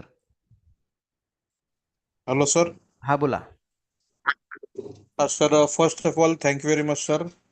Your entire lecture was very informative. बरोबर. But sir, as a teacher of commerce faculty, माझा एक प्रश्न आहे सर की कॉमर्सच्या हिशोबाने पब्लिकेशन किंवा रिसर्च जे आहे, म्हणजे मी माझं इंडिव्हिज्युअल बोलतो सर, की त्या ठिकाणी थोडे आम्हाला चांगले जर्नल्स असतील किंवा त्या ठिकाणी पब्लिकेशनला बऱ्यापैकी आम्हाला अडचण येते सर. नाही तर येणार थोडं सर, तुमचं काय नाही येणार सर. मी आता मला समजलं सर, तुमचा प्रश्न मला पूर्ण समजला सर. फक्त मला नॉलेज आहे सर, पण त्याला जसं नाही, स्टॅटिस्टिक्सचं नॉलेज ज्याला आपण म्हणतो हा, ते जर नसेल तर त्या ठिकाणी प्रॉपर RM जे आहे किंवा टेक्निक जे आहेत त्या ठिकाणी डेटा अनालिसिस साठी, हा, त्यासाठी काय केलं पाहिजे सर? म्हणजे मला माझ्याकडे रिसर्चचा डेटा आहे किंवा मी माझ्या विषयामध्ये कॉमर्सच्या डेटा कलेक्शन करू शकतो. मला त्याचं अनालिसिस करताना जे स्टॅटिस्टिक्सचे टेक्निक्स आहेत, suppose I am having lack of knowledge in statistics in detail, त्या केसमध्ये काय केलं पाहिजे? नाही, आता तुमचं उत्तर मी दोन प्रकार देतो. पहिली गोष्ट म्हणजे सर, तुम्ही जो रिसर्च केलेला असतो तो रिसर्च तुम्हाला पहिल्यांदा जे लार्जर बॉडी आहे, म्हणजे आता बघा तुम्ही रिसर्च करताना काय केलं सर, की मी जसं सांगितलं की रिसर्च करण्यापूर्वी तुम्ही काय करता, तर तुमच्या डोक्यात काहीतरी एक रिसर्चचा कॉन्सेप्ट आला. आता तुमच्याकडे तिचे रिसर्च करायचा जो टॉपिक तुमच्याकडे एक बिल्ड झाला तुमच्या डोक्यामध्ये, पण तुम्ही काय करणार की पहिल्यांदा ज्या एरियात तुम्ही रिसर्च करणार आहात त्या एरियामध्ये इतरांनी काय केलं हे वाचणे खूप गरजेचं आहे. मग त्यासाठी तुमची पहिली स्टेप काय असणार आहे की तुमचे जे एरिया मधले जे महत्वाचे कीवर्ड आहेत काय, ते कीवर्ड तुम्ही गुगल स्कॉलर मध्ये ऍड करून तुम्ही तेवढेच जर्नल, स्टँडर्ड जर्नलचे पेपर पहिल्यांदा डाउनलोड करणार, की ज्या एरियामध्ये तुम्ही रिसर्च करायला निघालेले आहात त्या एरियामध्ये ऑलरेडी लोकांनी काय केलंय. तर मी तुम्हाला सुरुवातीला सांगितलं की तुम्ही एखादा शब्द जर गुगल स्कॉलर मध्ये असाच टाईप करून सोडून दिला तर तुम्हाला हजारो जर्नल पेपर दिसतील, पण तुम्ही मग फिल्टर करणार ऍडव्हान्स सर्च वापरून, ज्याचं मी डेमॉन्स्ट्रेशन तुम्हाला दिलं की 6 ते 7 पब्लिशरची नावं टाकायची, तेवढेच फक्त पेपर बाजूला काढायचे. आता ही पेपर तुम्ही बाजूला काढल्यानंतर तुम्ही पेपर पूर्ण नाही वाचायचे, तुम्ही त्याचे ऍबस्ट्रॅक्ट वाचून ठरवायचे की तुमच्या एरियाशी निगडीत असणारे पेपर किती आहेत, कारण तुम्ही डाउनलोड करत असताना सरसकट सगळेच करून टाकले की जे तुमच्या कीवर्ड मध्ये बसत होते. पण नंतर ऍबस्ट्रॅक्ट वाचायला चालू केल्यानंतर लक्षात आलं की तुम्ही काहीतरी एक्स एरियात काम करायला लागलाय, पण डाउनलोड केलेला पेपर वाय एरियातला आहे, तर ते तुम्ही फिल्टर करत जाणार, त्याला पहिला फिल्टर म्हणतो आपण. आणि तुमच्या फोल्डरमध्ये एक निवडक 15-20 आर्टिकल येऊन पडणार की ते तुम्हाला वाटणार की हे बरोबर मी एरियात काम करायला निघालोय त्याच्याशी बरोबर जुळते, अगदी जवळचे आहेत. मग तुम्ही हे 15-20 पेपर जवळून वाचणार, त्यांनी काय केलंय ते पाहणार, आणि मग तुम्ही काय करायला निघालाय ते ऑलरेडी त्यांनी काही तर करून ठेवलंय का, तुम्ही जे करायला निघालाय ते तिथं झालेलं नाहीये, आणि मग त्यांनी कसं रिसर्च अनालिसिस केलंय, त्यांनी काय टेक्निक वापरली आहेत, म्हणजे पूर्वन आणि एस्टॅब्लिश्ड अनालिसिसच्या टेक्निक काय प्रचलित आहेत रेफरेड जर्नलमध्ये, हे ज्ञान तुम्हाला घ्यावं लागणार. मग तुम्हाला लक्षात येणार की माझ्याकडचा डेटा आहे, पण डेटा कसला आहे, मी अनालिसिस करायला निघालोय म्हणजे नेमका त्याचा अर्थ काय आहे, त्याचा मिनिंग काय आहे, हे तुम्हाला कॉन्सेप्ट तुझा क्लिअर असेल ना. हे बघा सर, टूलचं काय आता राहिलेलं नाहीये. उदाहरणार्थ तुम्हाला क्लॅरिटी असेल ना तर सगळं उचलून तुम्ही चॅट जीपीटी टाकलं सगळंच, आणि चॅट जीपीटीला एक प्रॉम्प्ट दिला की बघ माझ्या डोक्यात ही आहे, मराठीतच प्रॉम्प्ट द्यायचा की मी एक असा रिसर्चर आहे, माझ्या डोक्यात हा आहे, आणि खाली मी काहीतरी तुला डेटा दिलेला आहे, मला हे पाहिजे, तुझं तू बघ काय करायचं, आणि मला डायरेक्ट रिझल्ट पाहिजे, पण मला क्लिअरिटी आहे. तो चॅट जीपीटी सगळं तुम्हाला करून देतोय. त्याच्या पुढचं 2,000 रुपयाचं मंथली सबस्क्रिप्शन घेतलं एका महिन्यासाठी आणि तुमच्या डोक्यात सगळं असेल तर तो डीप रिसर्च करून तुम्हाला देतो. पण तुम्हाला जर क्लॅरिटी नसेल तुम्हाला, मग चॅट जीपीटी काय करणार, गार्बेज इन गार्बेज आउट करणार. तर तुम्हाला एक सिस्टमॅटिकली मॅथोडॉलॉजिकली तुम्ही काय करायला निघालाय ते तुम्हाला ज्ञान असायला हवं, आणि मग टूल्स कोणीही तुमच्या रस्त्यात येत नाहीत. आता तर हे जे जनरेटिव्ह एआय निर्माण झालेत ना, त्यामुळे एसपीएसएस सॉफ्टवेअर संपलं आता ते, म्हणजे कोणीतरी वर्कशॉप लावलं की एसपीएसएस मी शिकवतो, तर त्याला तुम्ही सांगू शकता की अरे मला शिकायची गरजच नाहीये, ती सगळी फाईलच मी चॅट जीपीटीला अप केलं की सगळं करून देतोय, मला टूल शिकायची गरज नाहीये, मला सॉफ्टवेअर मात्र टी टेस्ट होते म्हणजे नेमकं काय होतं, झेड टेस्ट होते म्हणजे काय, म्हणजे याचा कॉन्सेप्ट माहित पाहिजे. बघा मगाशी मी सुरुवातीलाच प्रश्न विचारला की तुम्ही सीओ अटेनमेंट करता का. काही लोकांनी म्हटलं की आम्ही सॉफ्टवेअर मध्ये ढाकतो आणि करतो. अरे सॉफ्टवेअर काय करते ते, तो नेमका काय लॉजिक बॅकग्राऊंडला आहे, मी सीओ अटेनमेंट करतो म्हणजे मी नेमकं काय करतोय, हे मला कॉन्सेप्ट क्लिअर पाहिजे. तर या सर्व गोष्टी सर या इथं येऊन थांबतात. आणि तुमचा जो मूळचा प्रश्न होता की माझ्याकडे डेटा आहे, मी टूल कुठलं वापरलं, त्याचं उत्तर मी तुम्हाला दिलं. आणि जर्नलसाठी सर हे जे 6-7 पब्लिशर्स आहेत, तुम्ही तुमचा जर्नलचा ऍबस्ट्रॅक्ट तयार करायचा आहे, म्हणजे अगोदरची प्रोसिजर तुम्ही सगळी केलेली आहे, म्हणजे तुम्हाला माहिती आहे की तुमच्या एरियात आतापर्यंत दिग्गज लोक काय करतात, त्यांनी काय केले आणि मी त्याचं पुढचं करायला निघालो. सर हे नॉलेज क्रिएशनची प्रोसेस आहे. म्हणजे आपण जगामध्ये कोणी नाही केलेलं ते करायला निघालेलो आहे. असं नाही होणार की ऑलरेडी कुणीतरी केलंय पण ते अमेरिकेत केलंय आता मी भारतात केलंय. ह्याला रिसर्च म्हणत नाहीत. रिसर्च म्हणजे वन प्लॅनेट आहे, सगळीकडे तो नवीन पाहिजे त्याचं. सो हे सगळं तुम्ही केल्यानंतर तुमचा ऍबस्ट्रॅक्ट फक्त उचलून तुम्ही जर्नल फाइंडर मध्ये टाकल्यानंतर तुम्हाला हजारो जर्नल येतात. तुम्ही फक्त ते जर्नलच्या वेबसाईटवरती जायचं आहे, ते जर्नल काय आहे जाणून घ्यायचं आहे, त्यानुसार मेन्युस्क्रिप्ट लिहायची आहे, त्याला तो फुकट अपलोड करून घेतो आणि मोफतच जर्नल पाहिजे, एक पैसा नाही लागला पाहिजे. हा तर हे सर्व ह्या सर्व गोष्टी तुम्ही प्रॅक्टिस करायला चालू केलं ना तर तुम्हाला हळूहळू तुमची कमांड यायला चालू होऊन जाईल आणि देन वन डे तुम्ही दुसऱ्यांना सांगणार की अरे हे असं नसतं, हे असं असतं. ठीक आहे. Right sir. Yes sir, thank you sir, thank you.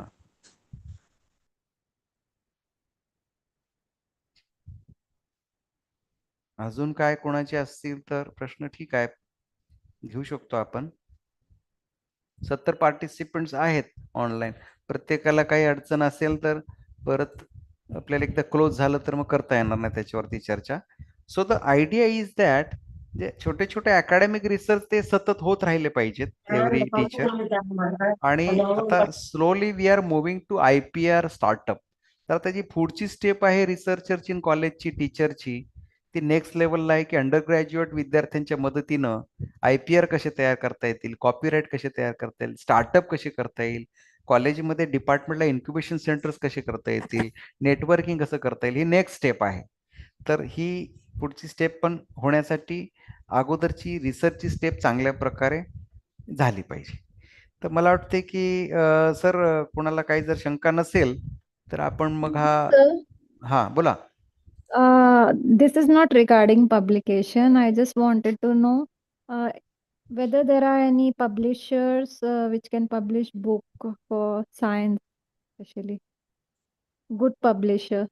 Springer, all see, I referred you 6 publishers. No, just Springer is there, spells say Spring, Taylor and Francis is there, elsewhere is there.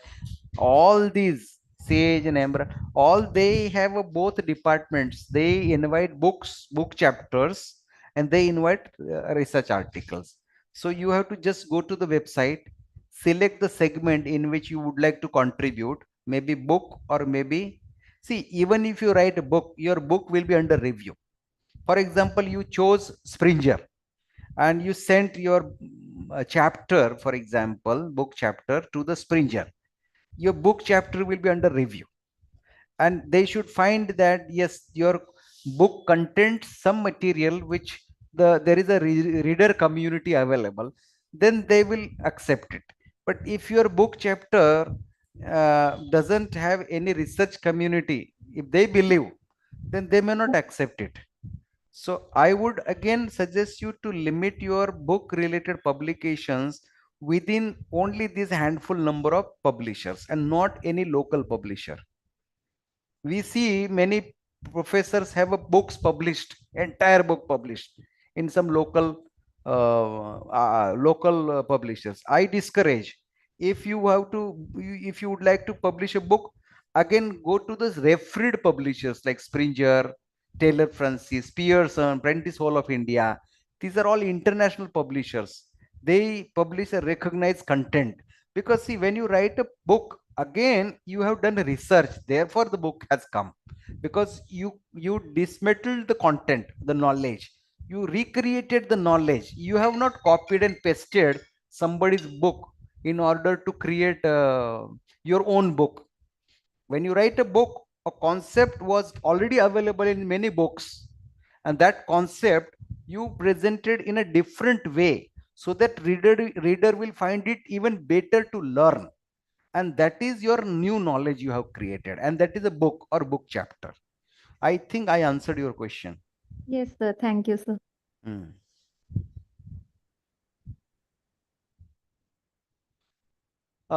If any other, I am leaving my this thing. I think before that.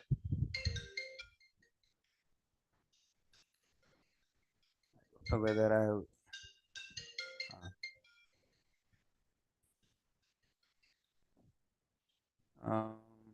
My email ID I'm leaving. If you have any problem, then you can always type your problem.